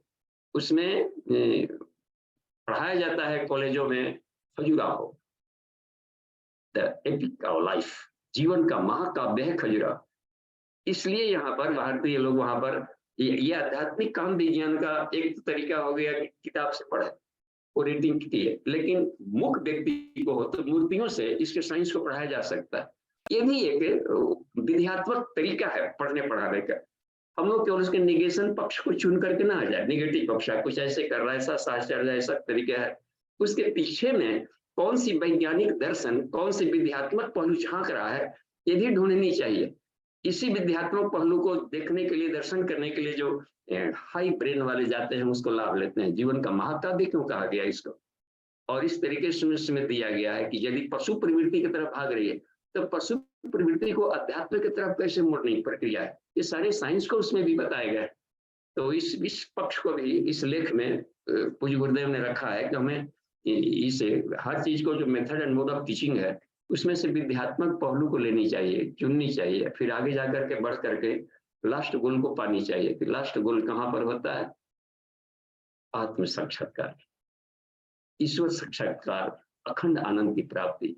तो ये हुआ करता है। अगले लेख भी आएगा आध्यात्मिक काम विज्ञान में कि इसे हम अखंड आनंद की प्राप्ति कैसे करें। बहुत सारे लेख हैं। ये वाग्मय नंबर 15 पर क्लासेज अभी चल रहा है, तो उसी में तीनों साइंस है, पूरे के पूरे तीनों में। तो दो वाग्मय को लेकर के हम चल रहे हैं बस, इन्हीं के बारे में जो अपनी पकड़ बनी रही और इसमें जो शोध काम बना रहा। एक तो है 13 नंबर का वाग्मय, गायत्री की उच्च स्तरीय पंचकोशी साधना और सुपलब्धियां, और 15 में क्या है? सावित्री, कुंडलिनी एवं तंत्र। इसलिए अलग से किताब लिखने की जरूरत ही नहीं पड़ी, सिर्फ उसको पचाना, देखना, लेना और पूर्ण अपने आप को, अपने जीवन को धन्य बनाना, बस इसमें जो बात रहती है। तो इसी दोनों को उच्च स्तरीय साधना कहा जाता है। गायत्री की 2 उच्च स्तरीय साधना है, एक है पंचकोशी साधना और दूसरा है कुंडलिनी जागरण। कुंडलिनी जागरण का मतलब होता है कि काम ऊर्जा को हम बिल्कुल ही इसमें अध्यात्म में, आत्मिकी में उसको घोल डालें और आत्मानुसंधान में लगा डालें, जीवन को धन्य बनाएं। तो यही ओजस तेजस वर्चस कहलाता है। अलग शरीरों में गया सेक्स एनर्जी, शरीर में चमक बन के आएगी, ओजस कहलाएगी, रोग को हटाएगी, दीर्घ जीवन बनाएगी, चिर यौवन, बुढ़ापे में युवा की तरह फीलिंग होने लगेगा। और भी जाकर चलेगी सूक्ष्म शरीर में यदि गया, या सेक्स एनर्जी अपग्रेड होकर के तेजस कहलाता है, तेजस्विता बढ़ा देगा, मेंटल ब्रिलियंसी बढ़ाता है, क्विक एंड करेक्ट डिसीजन लेना शुरू कर देगा, चमक, और हमेशा बैलेंस माइंड से और तीक्ष्ण बुद्धि से उसका अपना काम करना शुरू कर दे। यही यदि कारण शरीर में चला गया, यही कुंडलिनी साइंस सेक्स एनर्जी, तो वहां पर आत्म वर्चस, ब्रह्म वर्चस, इन दोनों शब्दों का प्रयोग होता है। जो हम लोग का विज्ञान में कोर्स है उसमें आत्म वर्चस कहलाएगा। आंतरिक ऊर्जा, अंत ऊर्जा जागरण, तो उसमें वो जाकर होता है काम शक्ति का। वहां पर ब्रह्म ऊर्जा का, ब्रह्म वर्चस, वर्चस करते हैं चमक को। तो ब्राह्मी चेतना के साथ उसकी झलक अपनी बननी रहती है। आज की कक्षा को हम यहीं पर विराम दे रहे हैं और प्रश्नोत्तरी सेशन में हम आएंगे। तो इसके बाद जो आगे वाली जो 2 कक्षाएं का समय मिल रहा है नवरात्रि से पहले, नवरात्रि में तो पूरे सेमेस्टर के प्रैक्टिकल्स होते हैं, केवल प्रैक्टिकल पर जोड़ दिया जाता है। यहाँ पर ये ऑनलाइन क्लासेस हम प्रैक्टिकल पर क्लास नहीं बन सकता है। इस तरीके से पूरे जो सीनियर साधक हैं आकर के प्रैक्टिकल्स में, तो नवरात्रि में प्रैक्टिकल्स के लिए पधारेंगे यहाँ के रिसर्च सेंटर में, और बाकी समय में ऑनलाइन क्लासेज का ये लास्ट है। बाकी जो 2 आएगा, 2 और आ रहे हैं, संडे सैटरडे आ रहे हैं, उसमें अनुभव शेयरिंग आएगा। बस ये भी सिलेबस में आवश्यक होता है कि अपने साधना के समीक्षा कम करते रहे कि पिछले 6 माह हो गया मिले तो 6 माह में क्या प्रगति की। इस तरीके से आपस में शेयर करते रहेंगे तो एक दूसरे के अनुभव से आदमी प्रभावित होता है और प्रेरणा मिलती है। ठीक है, तो सभी लोगों को प्रणाम और स्नेह। देखते हैं हैंड रेज के लिए क्लास अब शुरू। जी जी अंकुर। बाबूजी प्रणाम। हाँ जी प्रणाम। बाबूजी, आपने अभी बताया कि हम अपनी यात्रा को जो है सिर्फ पंचकोशों तक ही सीमित ना रखें और हमें हाँ। अपनी आगे की यात्रा भी करनी चाहिए। तो हम्म, पंचकोशों से आगे की यात्रा का जो प्रारूप है वो क्या होगा, थोड़ा उसके विषय में थोड़ा बताइए। देखिए अब समष्टि समष्टि किसी भी कोष में बंधा हुआ नहीं है। हम बियॉन्ड स्पेस भी जाने को सोचे, केवल अपने ही पृथ्वी तक, अपने ही गांव, अपने ही जिला, अपने ही स्टेट, अपना ही देश नहीं, किन्वन तो विश्व माध्यम फिर क्या हुआ। यानी बाउंड्री को विस्तार करते जा रहा है। देख रहे हैं यहाँ पर वो तो काम ऊर्जा का देखिए, अपने पावर का, सेक्स एनर्जी का, प्रतिभा का कितना गुड यूज करते जा रहा है ऋषियों की तरह। हमें किन्वन तो विश्व माध्यम, पूरे विश्व को हम श्रेष्ठ बनाए और भी जाता है जा करके। अन्य ग्रह नक्षत्रों का भी देखें, न कि सिर्फ विश्व का, अन्य भी पृथ्वियां हैं इस ब्रह्मांड में। 2.5 करोड़ पृथ्वियां हैं जहां पर आबादियां रह रही है। गुरुदेव ने एक जगह लिखा है उसमें सृष्टि विज्ञान की गति प्रगति क्रम पे अनेकों है। बात कहाँ से आ जाते हैं स्काई लैब वाले, कहाँ से आ जाते हैं एलियन टाइप के, वो जो यंत्र कहाँ से आ रहे हैं। तो इस तरीके से है कि हम केवल यहीं तक अपने को बाउंड्री बन रहे हैं। तुम्हारा खेत, तुम्हारा लाइन, तुम्हारा बाउंड्री, इसी में 2 गज जमीन के लिए सारा जीवन निकल जा रहा है। तो इसको थोड़ा सा बियॉन्ड किया जाए, तो अन्नमय से थोड़ा सा बाहर निकले, प्राणमय में जाए, थोड़ा साहस और साहसी काम करे, समाज में कुछ रचनात्मक काम करके दिखाया जाए, तब कहलाया जाएगा कि इस बॉडी सिस्टम से हम फंसे न रहे। एप्लीकेशन की है समाज में। मेंटल आ गया तो अपने को तो बैलेंस बनाया है, लेकिन इस मेंटल स्टेट का उपयोग तो है। कमजोर छात्रों को थोड़ा तेजस्वी बनावे, थोड़ा सा कुछ और करे, ब्रिलियंसी का ये किया जाए कि लगे कि ये सभ्य सुसंकृत दिशा में भाग रहा है समाज का।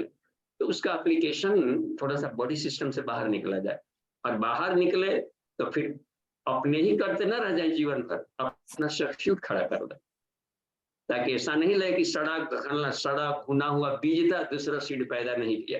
ब्रह्म बीज पैदा कर डाले कि जो लोक सेवी हैं हमेशा फ्री रखना चाहिए। अब किसी खूंटा में बंद कर मत रहे, उसको फ्रीडम अपने आप बनाए रखिए। तो जो फ्री इलेक्ट्रॉन्स होते हैं, इसी को कहते हैं, वो उसी तरह बिजली बहती है। Flow of free electrons is called ये करंट इलेक्ट्रिसिटी। तो हम लोग के सिस्टम बंध जाता है, कहीं खूंटा में बन जाए, फिर ग्रंथि भेदन करना पड़ता है, कहाँ खूंटा में बंध गए। इधर तम से भागे तो रज में फंस गए, रज से भागे तो सत में फंस गए, सब सब खुटा है। इससे भी हम बाहर निकले, क्योंकि ये सब एक परिधि, एक परिभाषाएं देकर रखते हैं। तो 5 कोशों से बाहर निकलने का मतलब होता है कि ये आनंद था व्यष्टि में तो भूला हुआ था, और समष्टि से जुड़ रहा। हमारे विचार व्यष्टि वाले थे, और ये विचार यदि समष्टि से जुड़ जाता है तो पश्यंती कहलाने लगता है। तो ईश्वर तो सारे देखते हैं उसमें जो त्रिपाद ऊर्ध उदय पुरुष पुरुष है कि 3 हिस्सा तो पूरे अनंत ब्रह्मांडों को अपने थोड़े से एक फ्रिज में समेटे हुए, उसका 3 हिस्सा बिल्कुल ही बाहर है। तो उस चेतना तक अपने आप को ले जाएं बस, तो आप पाएंगे हम लोग असीम शांति और असीम आनंद के इस संसार में, इसके सिवा दूसरा कुछ है नहीं। तो उस समय काम करते ही मजा ही आएगा। तो वही जाकर के हुआ करता है मोक्ष की स्थिति जिसे कहते हैं, जहां पर एवरलास्टिंग अखंड आनंद, अखंड दिव्यता है। तो ये हुआ करता है कि थोड़ी सी परिधि को बढ़ा दिया जाए, बियॉन्ड परिधि जाए, अपनी कोई मान्यता बना के ना रखा जाए कहीं पर। मैं सत्व गुणी हूँ, रजो गुणी है, तमो गुणी क्या है, मैं इन तीनों गुणों से परे हूँ, क्यों नहीं, त्रिगुण रहितम। और जाकर के इसमें त्रिगुण रहितम देखते, इसमें आकर के भावातीतम, हम भावनाओं के पछड़े में क्यों पड़े रहे, केवल भावनाओं में को जो प्रज्ञा के साथ जुड़ता है, अपनी भावनाएं पछड़ी कहलाते हैं, एक खास कॉन्सेंट्रिक दिशा में कोई काम कर रही, उसको बियॉन्ड क्यों नहीं ले जाकर चलते हैं। बाहर निकले तो फूलों को भी मुस्कुराते देखे, वो भी अपने बाल बच्चे हैं, गार्डन में रख दिया, गमला में रख दिया, और बाल बच्चों की तरह उसको देखिए, साथ ही खेलिए, मुस्कुराइए। नदियों के हवा के ससुराहट, समुद्र किनारे गए या कहीं, तो उसके साथ में स्पंदन करिए। सेक्स एनर्जी का एक बहुत ही बढ़िया गुड यूज होता है, आलिंगन मिलन, ये पूरे यूनिवर्स में। तो अब नहीं लग रहा है कि यहाँ पर आनंद रसो वैसा इसी कहा गया है कि सारा सृष्टि एक आनंद के प्रकाश में, एक आनंद के आयाम में प्लावित हो रही है बस। तो हर जी जगह कहीं भी रस लिया जा सकता है। ठीक है, धन्यवाद। जी धन्यवाद। विष्णु जी का हैंड रेज है। एक एक प्रणाम को आप। बाबू हाँ जी, प्रणाम। जी। बाबूजी, आज का जो विषय है उसमें भी मानवीय व्यक्तित्व की 3 कोटियां बताई गई हैं। गुरुदेव ने उस आलेख में मानवीय व्यक्तित्व की 3 कोटियां बताई और प्रज्ञोपनिषद में भी 3 कोटियां बताई गई। यहाँ पे वो कह रहे हैं कि जो नर पशु है उसका काम ऊर्जा निम्नगामी है, जो देव मानव है उनका काम ऊर्जा ऊर्ध्वगामी है, और तीसरा कोटि यहाँ नर नारायण बताए हैं कि जिनकी काम शक्ति स्थिर है, बहती ही नहीं। तो मेरा प्रथम प्रश्न है नर नारायण जी के बारे में कि यहाँ स्थिर है, बहती नहीं, इस पे मुझे आयाम चाहिए बाबूजी। और तो इस जो प्रज्ञोपनिषद का प्रतिपादन है बाबूजी, दूसरा भी मैं बोल लेता हूँ, जो प्रज्ञोपनिषद का प्रतिपादन है उसमें नर पशु के बाद नर पिशाच की भी श्रेणी रखी गई है। बाबूजी मेरी आवाज आ रही है? हेलो जी जी जी जी। हाँ, मैं कह रहा था बाबूजी, प्रज्ञोपनिषद में नर पिशाच की श्रेणी रखी गई है। तो नर पिशाच का काम शक्ति का दिशा क्या होगा बाबूजी? नर पिशाच का काम शक्ति का दिशा क्या होगा? और नर और नारायण की काम शक्ति स्थिर है, बहती ही नहीं। इन दोनों प्रतिपादन पे मुझे आयाम चाहिए बाबूजी। प्रणाम बाबूजी। जी, प्रणाम। देखिए, इसमें उसमें नर पशु कहा है कि सिर्फ अपने तक सीमित है सुख। पेट प्रजनन, पेट प्रजनन, पेट प्रजनन, इसी में अपना जीवन जी रहा है। खाने के लिए क्या खाएं, कैसे करें, कैसे सुख ले, अब इसी में जो रचा पचा है, तो इसको नर पशु कह दिया। पशु भी तो पेट प्रजनन के अलावा अपनी जो सेक्स एनर्जी है, देखिए पशुओं में मनुष्यों में एक बहुत बड़ा, एक कमाल का, ये एक अंतर, जो मुख्य एक अंतर है मेन। तो हालांकि कहने को मनुष्य एक सामाजिक पशु है। पशु शब्द यहाँ भी लग जाता है, मैंने जैसे एनिमल, अभी एनिमल होता है, दो पशु है। तो इस पशु में क्या अंतर? तो उसका है, जैसे उस पशु में है कि अपने सेक्स एनर्जी को अपग्रेड नहीं कर पाता। ये मौलिक अंतर रख दिया इसमें। वो बस केवल पेट प्रजनन तक ही सीमित है और प्रकृति के ढर्रे में केवल बह रहा है बस। और मनुष्यों में एक फायदा है कि वो चाहे तो सेक्स एनर्जी को अपग्रेड करके अपने को देवता बना सकता है। तो अपग्रेडेशन की जो बुद्धि है, शैली है, उसको ले जाकर के ब्रह्म बनने का ये मनुष्यों के लिए एक विशेष क्षमता दे दिया है ईश्वर ने। तो यही रह गई। तो अच्छा, आप देखिए, तो सेक्स एनर्जी केवल अपने आप में पेट प्रजनन तक लगी है, तो नर पशु ठीक। और सेक्स एनर्जी हम लगा दिया कि अपने सुख के लिए दूसरों को दुख देने लगे, तो ये नर पिशाच हो गया। पिशाच माने चूसना, बस खून को, रक्त को जो चूस लेता है दूसरे का, वो पिशाच कहलाता है। अपने अपने सुख में रहे, कमाए खाए, ठीक, अपने सुख में कर रहा है तो चलिए, वो कुछ हद तक वो दूसरों को कम से कम नुकसान नहीं कर रहा। लेकिन अपने सुख के लिए दूसरों को टॉर्चर कर रहा है, तो वो नर पिशाच की श्रेणी में आ गया। अच्छा, अब रह गया है कि ये उसमें यह है कि वो मैक्सिमम घटिया यूज कर दिया। तो इसी के लिए कि बिना साहित्य दुष्कृता, जो बिना साहित्य दुष्कृता में है, तो वो ऊर्जा आती है, अवतरण चेतना इसी को समन करने के लिए आती है, रूपांतरण करने के लिए। ऊर्जा को तो नष्ट कर नहीं सकते, तो सिर्फ रूपांतरण के सिवा कोई तरीका नहीं बचता। अच्छा, अब रह गया कि उसमें नर मानव शब्द का प्रयोग कर दिया कि हम अपने भी सुख में रहे, समाज को भी सुखी रहे, न ऊपर न नीचे, तो पैरेलल में बह रही। इसी को अस्थिर यहाँ पर शब्द का प्रयोग किया है, यानी कि हम भी सुखी रहे और समाज को भी सुखी रखें।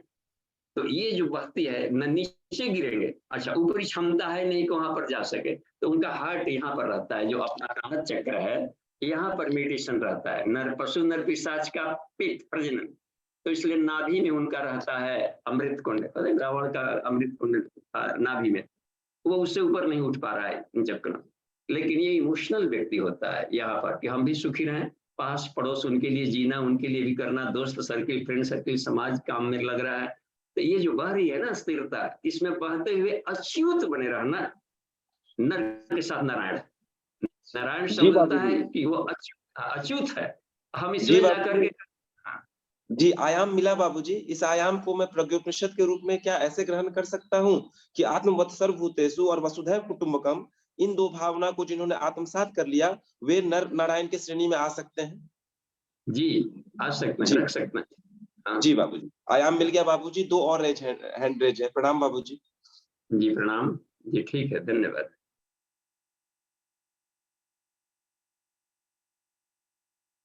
नगेंद्र भैया का है 100 देखिए तो। जी नगेंद्र बाबू जी, आप अपना प्रश्न पूछिएगा। बाबू जी प्रणाम। हाँ जी प्रणाम। बाबू जी, ये आज का लेक्चर जैसे प्रतिदिन की तरह से आज भी इतना बूस्ट मिलता है कि लगता है कि हमारे लिए सब पूरे ब्रह्मांड का जो जितना भी काम है उसमें भी हम कुछ सहयोग कर सकते हैं। तो लेकिन जब अपने आप को रियलाइज करते हैं तो लगता है हम कितनी सीमा में बंधे हुए हैं और इस छोटे सी सीमा में ही कुछ काम अपना जीवन चलता रहता है। तो इस इतनी बूस्टिंग जो हम लोगों को मिलती है, इतना सब आयाम मिलता है, इस सब को रियलाइज करने के लिए जो प्रयास हमारा चल रहा है, ये तो प्रतिदिन की यात्रा जैसी लगती है, लेकिन इसी को जब रियलाइज करते हैं तो लगता है कि कुछ भी नहीं कर पा रहे हैं, हमारे लिए सब बंधन ही बंधन दिख रहा है। मतलब इतना सब काम होते हुए हम तो एक बहुत छोटी सीमा में बंधन कर रहे हैं। ये भावना जो है एक तरह से हमको ये अपने आप को मतलब नीचा दिखाती है, मतलब हम कुछ करने लायक नहीं है, हम कर नहीं पा रहे हैं। ये ऐसी सोच से कैसे बाहर निकला जाए? अजी इसलिए ऐसा लगता है भैया कि इसमें कि हम लोग बॉडीली चूंकि ओल्ड एज में आ गए हैं और हमसे भी काफी अधिक एज है, या हमको लगता है कि इस ग्रुप के सबसे एज के मामले में सीनियर मोस्ट होंगे।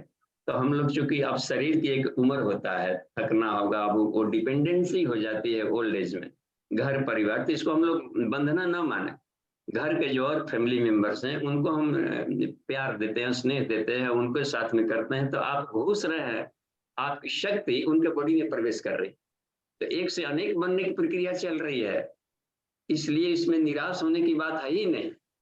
तो अब मान ली कि जामवंत बन गए, तो जामवंत बुढ़ा गया बेचारा, तो अब सोचा है कि रचनात्मक काम क्या करें, तो अपने अन्य बॉडी से काम लेना शुरू कर दिया, अपने कॉस्मिक बॉडी से, एस्ट्रल बॉडी से, और दूसरों के भीतर में प्रवेश कर गया, प्रेरणा के रूप में घुसा। काम एक प्रेरणा, सृजन शक्ति की प्रेरणा, का चुप साध रहा बलवाना। देखिए पवन तने बल पवन समाना, हनुमान के भीतर में प्राणी के एनर्जी बन के घुसा हो। तो इस तरीके से मोटिवेशन बनता है आदमी की करने का। धरती पर ऐसे व्यक्ति जीवित भी बने रहे तो भी धरती का सौभाग्य है, कुछ ना भी करे तो भी, क्योंकि उसके दिमाग से जो विचार निकल रहा है, एक जगह बैठा हुआ ऋषि गुफा में, तो वो विचार पूरे यूनिवर्स में जाता है। देखते हैं अनंत लेयर को पार करेगा, इसी यूनिवर्स में चित्त में उसके भी स्पंदन आ रहे हैं, और वो विचार इसको शांति और ये आनंद का प्रदान करे, तो कॉस्मिक बॉडी से काम करेगा। अपना फिजिकल बॉडी शिथिल हो गई तो अपना यही से अपना प्राणिक बॉडी से काम करेगा, वो भी शिथिल हो गई है तो अपना ये अपन काम करने लगेगा, एस्ट्रल से, फिर कॉस्मिक से, फिर काउजल बॉडी से काम करेगा। और आत्मसत्ता चूंकि पिंजड़े में है, तो जब तक प्रारब्ध है इस शरीर को ढोते रहना पड़ता है, तो ढोते रहना पड़ता है, तो केवल दिन भर थोड़ी गिनते रहें कि एक दिन बीत गया है भगवान, कल कट गया, परसों कट गया। इसका क्रीड़ा किया जाए, लाभ लिया जाए, अन्य शरीरों से बैठे स्वाध्याय करते रहा जाए। तो इसलिए उदास होने की बात नहीं है, और जहाँ थोड़ा सा रहता है कुछ नहीं कर रहे हैं, तो ये बने रहना चाहिए, ये भाव बने रहना चाहिए, ताकि ईश्वर के प्रति एक ललक बनी रहे कि नहीं हम कुछ और करना चाहते हैं। ये उमंग है, उमंग का ही एक रूप है कि हम इतना करते हुए लगता है कुछ नहीं करना। इसका मतलब है कि भीतर वाली आग वो बुझने नहीं देना है, वो वही सेक्स एनर्जी है रिफाइंड, वो भीतर की आग है कि नहीं कुछ और करना चाहते हैं, कुछ और करना चाहते हैं। ठीक है, धन्यवाद। हाँ बाबू जी, धन्यवाद। जी पांडे जी, अपना प्रश्न पूछिएगा।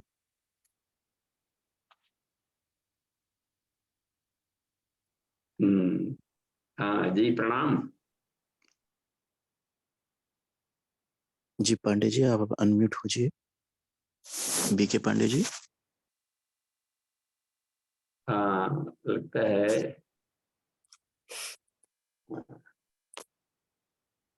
जी ब्रजेश पांडे जी, आपकी बारी है, 100 भी है, और आप लगता है कि कहीं कंप्यूटर से दूर हैं या अच्छा, तब तक से चैटिंग में कोई प्रश्न कर सकते हैं, वो आएंगे तो अपना। वीरेंद्र जी का पांडे जी प्रश्न। हाँ आपकी बारी है, और अंकुर जी बार बार बुला रहे हैं। जी वीरेंद्र जी का प्रश्न है बाबू जी। कि काम ऊर्जा हाँ का रूपांतरण यौगिक प्रक्रिया है या मनोवैज्ञानिक? हाँ, ये मोस्टली मनोवैज्ञानिक 99% है मनोवैज्ञानिक। 1% में अपना ये फिजिकल की भूमिका रहती है। मनसीज मनसा का है, साइकिक एनर्जी। इसी लेख में आता है कि काम ऊर्जा को साइकिक एनर्जी कहते हैं, क्योंकि वो आत्मा से निकला है ना। सबसे पहले सेक्स से उत्पन्न हुआ है। बस सबसे पहले कौन निकले? तो कामदेव निकले। कामदेव कैसे निकले? कामदेव, ईश्वर ने कामना की कि एक सैनिक बने, तो काम ही ऊर्जा ने पहले निकला। उसमें लिखा गया है कि बस उसमें जाकर के सबसे पहले सृजत काम सृजतकम प्रथमम कामो यज्ञ प्रथमम, ये अथर्ववेद में आता है। इसी में कि सबसे पहले काम की उत्पत्ति। तो इसलिए काम कहाँ उत्पत्ति? तो ईश्वर से उत्पत्ति। इसका कहने का मतलब कि कामो वही श्रेष्ठ व ज्येष्ठ। तो प्राण एनर्जी को कभी कह दिया जाता है उसमें, क्योंकि दोनों तत्व मिले रहते हैं। ठीक है, तो ये मेंटल है, बस प्योर मेंटली हम अपग्रेड करें तो, मेंटली डाउनवर्ड हम ले जाएं तो मन की भूमिका ही रहती है। अब यहाँ से जैसे ही सोचेंगे, चिंतन का क्रम वासनात्मक बनाएंगे, तो देखिए हाइपोथैलेमस से अपना निकला, वो जाकर के पिट्यूटरी का भी सेक्स एनर्जी निकाला, वो जाकर स्टिमुलेट किया टेस्टोस्टेरोन वगैरह को। ये 1 सेकंड के अंतवें सैकड़वें हिस्से के कम समय में भी हो जाएगा, और सीधे जननेंद्रियों में होने लगा, स्पंदन होने लगा। इसका मतलब है कि मेंटली है, प्योर मेंटली 100%। और ये धीरे धीरे जहाँ सोचने लगे चिंतन कहीं और दिशा में, उस दिशा में काम ऊर्जा चला गया, खेल में, पढ़ाई में, लिखाई में, ये करने में। अब जहां भी चमक बढ़ाना हो ले जाए, तो मेंटली है बस। मनसीज कहा इसको, मनसीज शब्द का प्रयोग किया पूज्य गुरुदेव ने। और इसमें इस लेख में साइकिक एनर्जी का है, मानसिक ऊर्जा। हाँ जी, धन्यवाद। उनका आवाज नहीं आ पा रहा है अंत तक जी। हाँ, पांडे जी की आवाज नहीं आ पा रही। हाँ, प्रणाम बाबू जी। हाँ जी, प्रणाम जी। जो है गायत्री के 5 शीर्ष में जो कल्प और निरुक्त, ये क्या चीज है? देखिए, उसमें हम लोग कर्मकांड में ये भी एक मंत्र बोलते होंगे, वेद जी वेदांत वेदांग। इसमें सरस्वती नमो नित्यम जी जी विद्या, वेद वेदांत वेदांग। तो वेदांग किया इसमें, तो वेद वेदांत हम लोग समझ गए, वेद है, वेदांत उपनिषदों को कहा जाता है, उसके क्रीम को, आत्मिकी पक्ष को। लेकिन वेदांग क्या है? तो वेद के भीतर में 5 विषयों पर मुख्य प्रकाश डाला गया है जी। तो इसमें है व्याकरण है, शिक्षा है जी कल्प और निरुक्त। ये 2 जानने की जानकारी लेना चाह रहे हैं। जी जी, कल्प निरुक्त जी। कल्प कहा जाता है यज्ञ विज्ञान को, तो पूरा यजुर्वेद कल्प विज्ञान है जी यज्ञ। तो यजु कहलाता है कि उसमें की जो अंतरिक्ष में जो पार्टिकल्स हैं दौड़ने वाले, इनके द्वारा हम कैसे धरती को स्वर्ग बनावे, बेटर स्थिति ले आवे। जी इसलिए साइंस और रेडिएशन साइंस आग जोड़ते हैं, मेडिसिनल साइंस कुछ औषधियां डोलते हैं, और मंत्र विज्ञान का भी कुछ प्रयोग करते हैं, ताकि इनके द्वारा हम पार्टिकल्स को मेजर कर सके। तो ये होता है कल्प विज्ञान, इसकी भी जानकारी होनी चाहिए। और निरुक्त कहलाता है कि एक ही मंत्र अनेकों जगह, वही मंत्र अनेकों अर्थों में काम आएगा। श्लेष इनफाइनाइट श्लेष अलंकार है ये सब।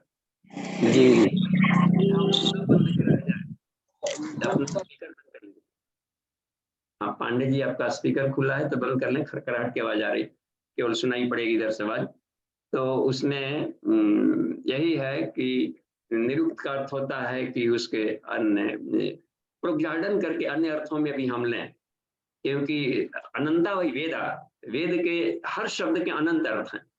हम मान लीजिए कि इतने लोग भाष्यकार हो गए, तभी तो गीता के ढेर सारे भाष्यकार हो गए, लेकिन कृष्ण ने तो किसी एक भाव से रह करके कहा होगा, और संस्कृत में कहा, और हम दावा करें कि हम उसको भाष्य कर दिया, हमारे बढ़िया वाला है, हमारे बढ़िया वाला तो एक ही है जो संस्कृत में, क्योंकि उन्होंने हिंदी में कहीं किया नहीं।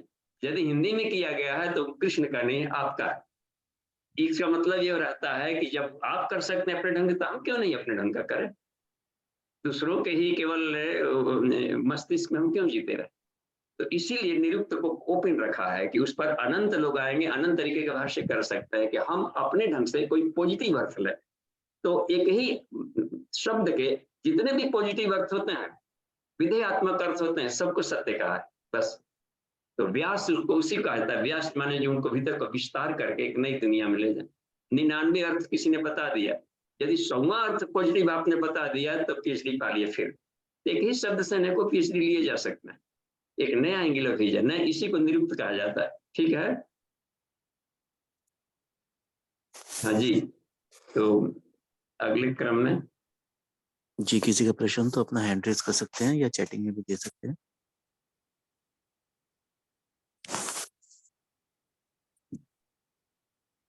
अभी है, हाँ पर्याप्त समय है, 14 मिनट का समय है।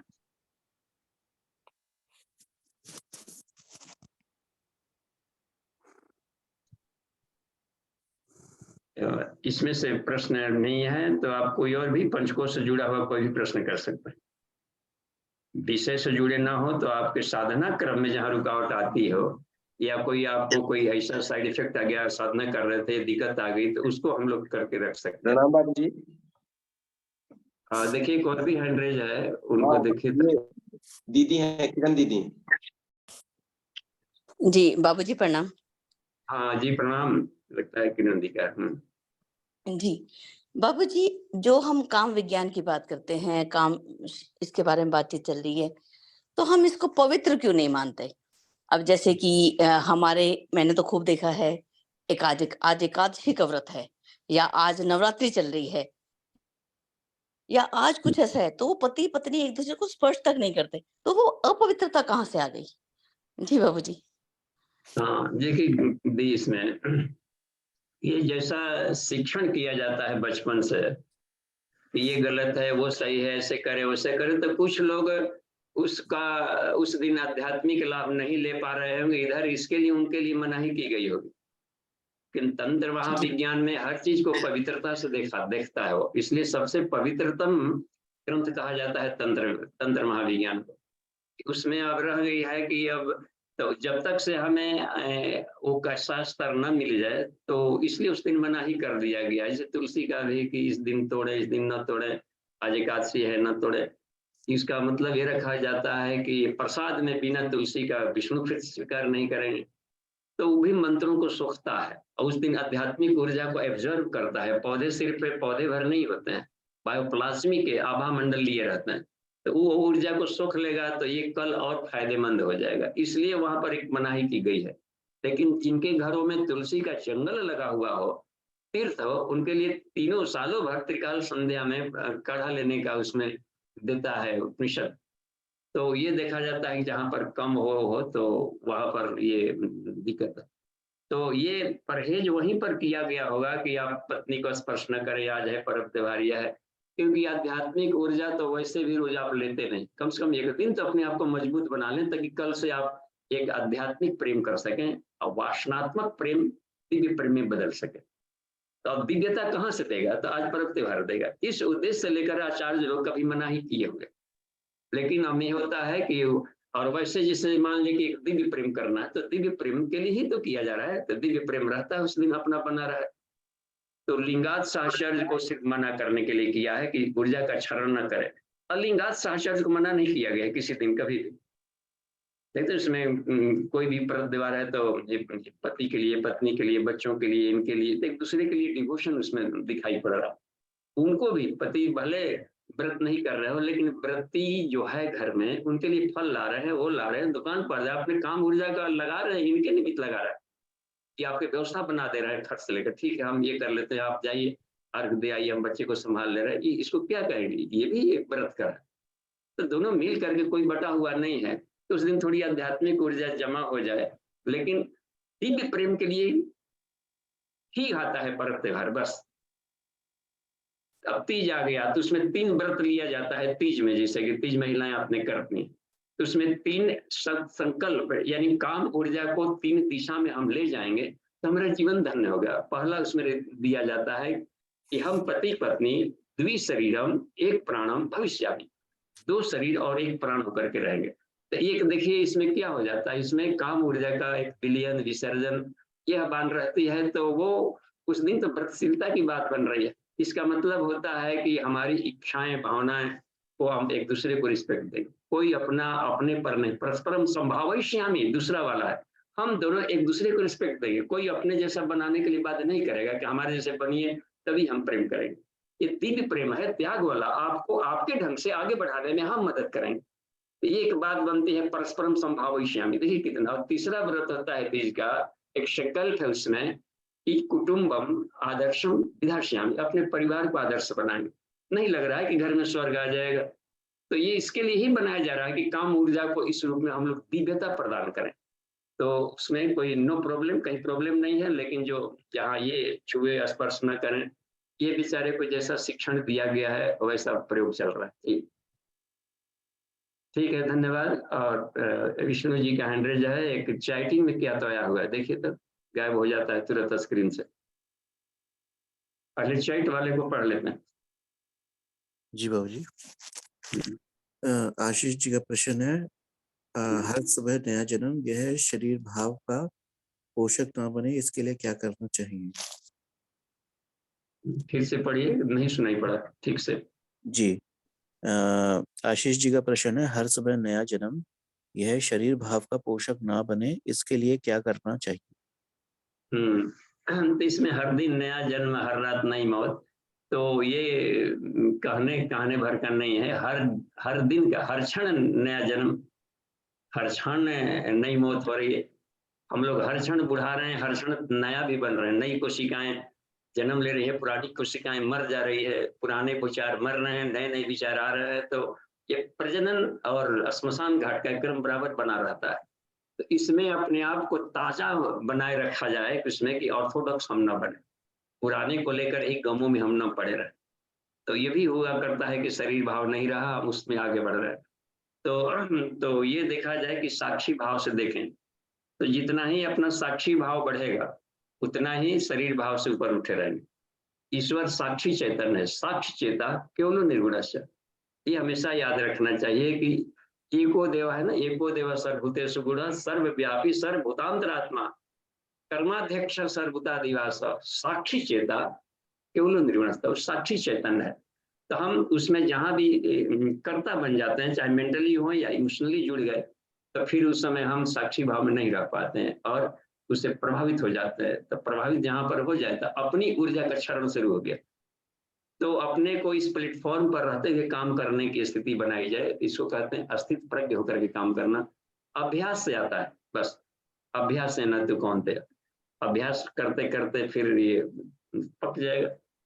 तो जहां जहां फेल हुए तो शाम को समीक्षा किया जाए कि आज इतना घंटा में इतना घंटा, तो उसी को रिकैप करके स्मरण करेंगे। अच्छा ठीक है, कल यदि सुबह में जगेंगे, जिंदा बच गए, तो कल इससे बेटर जिएंगे, काम तो खत्म। कल कोशिश करेंगे कि इस बॉल पर आउट नहीं होंगे, इसका भी इंजॉय लेंगे, हर चीज का आनंद लेंगे। तो ऐसे ही होता है। इसको बहुत ही धीमी, और इसको निधिध्यासन कहते हैं। ठीक है, हैंडरेज। विष्णु जी। प्रणाम बाबूजी। जी प्रणाम। बाबूजी, गुरुदेव कहते हैं कि काम को ही तब समझा जाने लगा जब इसे यौनाचार के रूप में प्रतिपादित किया जाने लगा। और आज का जो मतलब आज की जो कक्षा थी, उसे ये समझ में रहे हो भाई गुरु शिष्य का प्रेम हो, हर एक प्रेम है, जहां भी प्रेम है, आध्यात्मिक प्रेम है, हर एक प्रेम में उत्साह हो, उमंग हो, हर जगह काम है। तो एक मेरी जिज्ञासा ये है कि इसको क्यों यौनाचार के रूप में प्रतिपादित किए जाने लगा, जो इतना पवित्रतम ऊर्जा ये हो गया, कहाँ चूक हुई? देखिए, ये चूक कहीं न कहीं किसी जो अंधकार युग कहा जाता है इसको, जिस युग में केवल एक ही तरफा लगा दिए। अब जैसे मान लीजिए कि यहाँ पर फ्राइड की थ्योरी में रखी है, वो यौनाचार को ही सेक्स के रूप में केवल व्याख्या कर लगे। तो इस तरीके के लोगों ने केवल यौनाचार से अधिक नहीं भागा, उसका क्षरण दिखाई पड़ेगा तो लोग कहा कि सीधे ये सबसे घटिया तरीका है, अब सेक्स शब्द का नाम लेना ही बंद कर दिया। लेकिन भारतीय दर्शन में ऐसा नहीं है। ये पश्चात दर्शन जब प्रवेश किया होगा जहां पर इस तरीके के, वो भी उन लोगों का लगता है कि 19वीं सदी के ही सब लोग थे। 1930-37 में करीब ये रहा होगा एडलर वगैरह ये सब का, फ्राइड का। तो इसलिए उसी समय से लेकर के ये बातें बनी होगी। तो लगता है कि 100 बरस के भीतर वाली पिछले शतक का। जी समझ पा रहा हूँ बाबूजी। अब हम प्रज्ञा पुत्रों या युग सैनिकों की क्या भूमिका है जो फिर से अंधकार युग ना आए? हाँ, तो युग निर्माण सत्संकल्प जो कर दिया गया, ये 6 एनर्जी का सबसे बेहतरीन रूपांतरण है। ये तो इसको खुद को करने में लगाया जाए। बाबूजी, ये तो खुद को रूपांतरण कर लिए, लेकिन आज काम जिसके बारे में बातचीत की जाने से भी हम डरते हैं, बोलने से भी डरते हैं कि पता नहीं हमारे यश को कलंक लग जाएगा। तो इस रूप में हम युग सैनिकों की क्या भूमिका है? हम कैसे समाज में उतरे जो काम को केवल यौनाचार के रूप में नहीं लोग समझे? इस पर्टिकुलर इस विषय पे मेरा जिज्ञासा है बाबूजी, कि आज अच्छा। कैसे हम मान अपमान से दूर हटके हम अपनी भूमिका निभाएं, अपने अपने स्तर पर अपनी भूमिका निभाएं बाबूजी। जो काम की बात मतलब जैसे गुरुकुलों में काम की शिक्षा मिलती थी, आज कैसे जन जन तक पहुंचाई जा सके बाबूजी। और उसके बीच में हम जैसे हमारे अंदर ये भावना होती है, पता नहीं लोग क्या समझेंगे, क्या बोलेंगे। जो आप हमेशा बोलते हैं कि गीत तो बड़ा गाते हैं कि मान अपमान की चिंता नहीं करेंगे, लेकिन बाबूजी कहीं ना कहीं वो छूता है वो बात, कि पता नहीं ये बोलेंगे तो इस समीकरण बिगड़ जाएगा, वो हानि वाली बात हो जाएगी। तो कैसे उतरे बाबूजी फील्ड में, मैदान में, जो काम को हे नहीं पवित्रतम ऊर्जा के रूप में जन जन तक पहुंचे, चाहे वो नर पिशाच हो या नर पशु हो, उसकी भी जो पवित्रतम आत्मा को हम लोग छू लें बाबूजी। जी, इसमें विष्णु जी ये कहा है कि जो डरते हैं, डर बना, इसका मतलब है कि प्राणमय कोष को रिफाइंड नहीं किया गया, तो अपने प्राण बल को बढ़ाने की बात रहती है, उसका एप्लीकेशन उधर करना है। और मनोमय कोष भी उस स्तर का बोल्ड नहीं है कि हम अपने भीतर से आभा मंडल से वैसा निकाल सकें। तो पंचकोश साधना के बाद ही कुंडलिनी साइंस वाला आता है, बाद में कुंडलिनी साइंस के क्रम में आता है। और गुरुदेव ने लिखा है उसमें आध्यात्मिक काम विज्ञान में, वांग्मय नंबर 15 के पेज 4.4 में जाकर हम लोग देखेंगे, 4.4 करके उसमें चौथा अध्याय है, उसके चौथे वाले पेज में दिया है।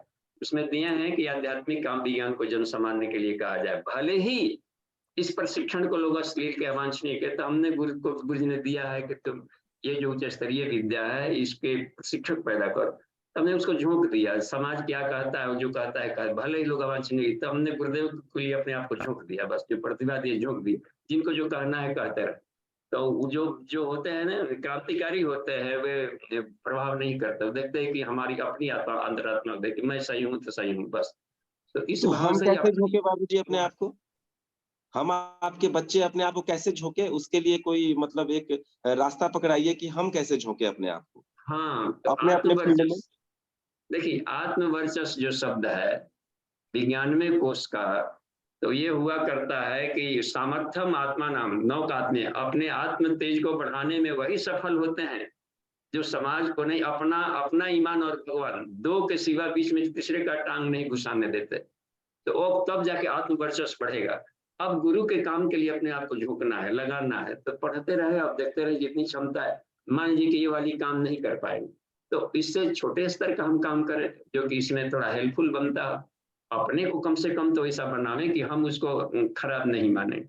और होता है कि बच्चों के साथ बेस्ट फ्रेंड बन करके रहा जाए, तो उस क्रम में भी बात बनी रहेगी। तो इन बातों पर भी अपना धीरे धीरे उनका शिक्षण का क्रम मदर फादर से मिलने लगे, तो वो सबसे बढ़िया कारगर होगा। क्योंकि इसका समाधान खोजने के लिए वो गलियों में नहीं जाएंगे और अनगढ़ लोगों के मार्गदर्शन में, फिसलन में जहां में वहां मिला करके और जाकर उसको खड्ड में फेंक दे, उससे ढेर तो गुना बेहतर। बाबूजी पवित्र भावना के साथ स्वयं को झोंका जा सकता है, जैसा आपने बताया कि अपना ईमान और दूसरा भगवान, बीच में कोई बिचौलिया नहीं, तो इस भावना के साथ स्वयं को झोंका जा सकता है, उसमें हाँ, अपनी यही अपने को स्वाहा किया जा सकता है।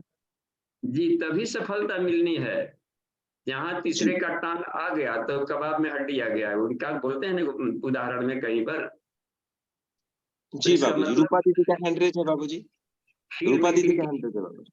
दाल में मक्खी गिर गई, घी में कहीं गिर गया, ऐसे उसे लोग बोल देंगे कि कहाँ जी से वो जी, बीच में आ गया। और प्रणाम भगवान बाबूजी। कहते हैं, ईश्वर खिसलाते हैं कि तुमको हमारा बेटा था तो हमसे बात करने में तुमको क्यों डर पल रही थी, बीच में बिचौलिए कहाँ से ला दिया, तुम उल्टा पुल्टा भी कैसू मंत्र बोलता, लेकिन भावनाएं तुम्हारी तो सही, मैं तो सुन रहा हूँ।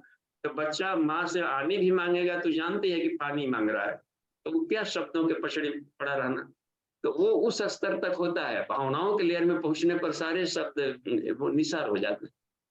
और उसके ऊपर जाने पर क्या होता है, आत्मभाव आता है। भावातीतम का मतलब होता है कि ये भावनाएं शब्दों, परिवार और पदार्थ से न जुड़ा रह करके आत्मभाव में आ जाए।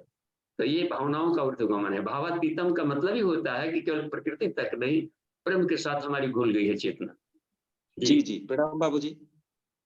जी प्रणाम। जी पिताजी प्रणाम, टाइम तो हो चुका है। और देखते हैं टाइम हो गया है क्या, नहीं तब फिर बाद के लिए, आज समय हो गया है तो शांति पाठ कर लेते हैं। जी पिताजी प्रणाम।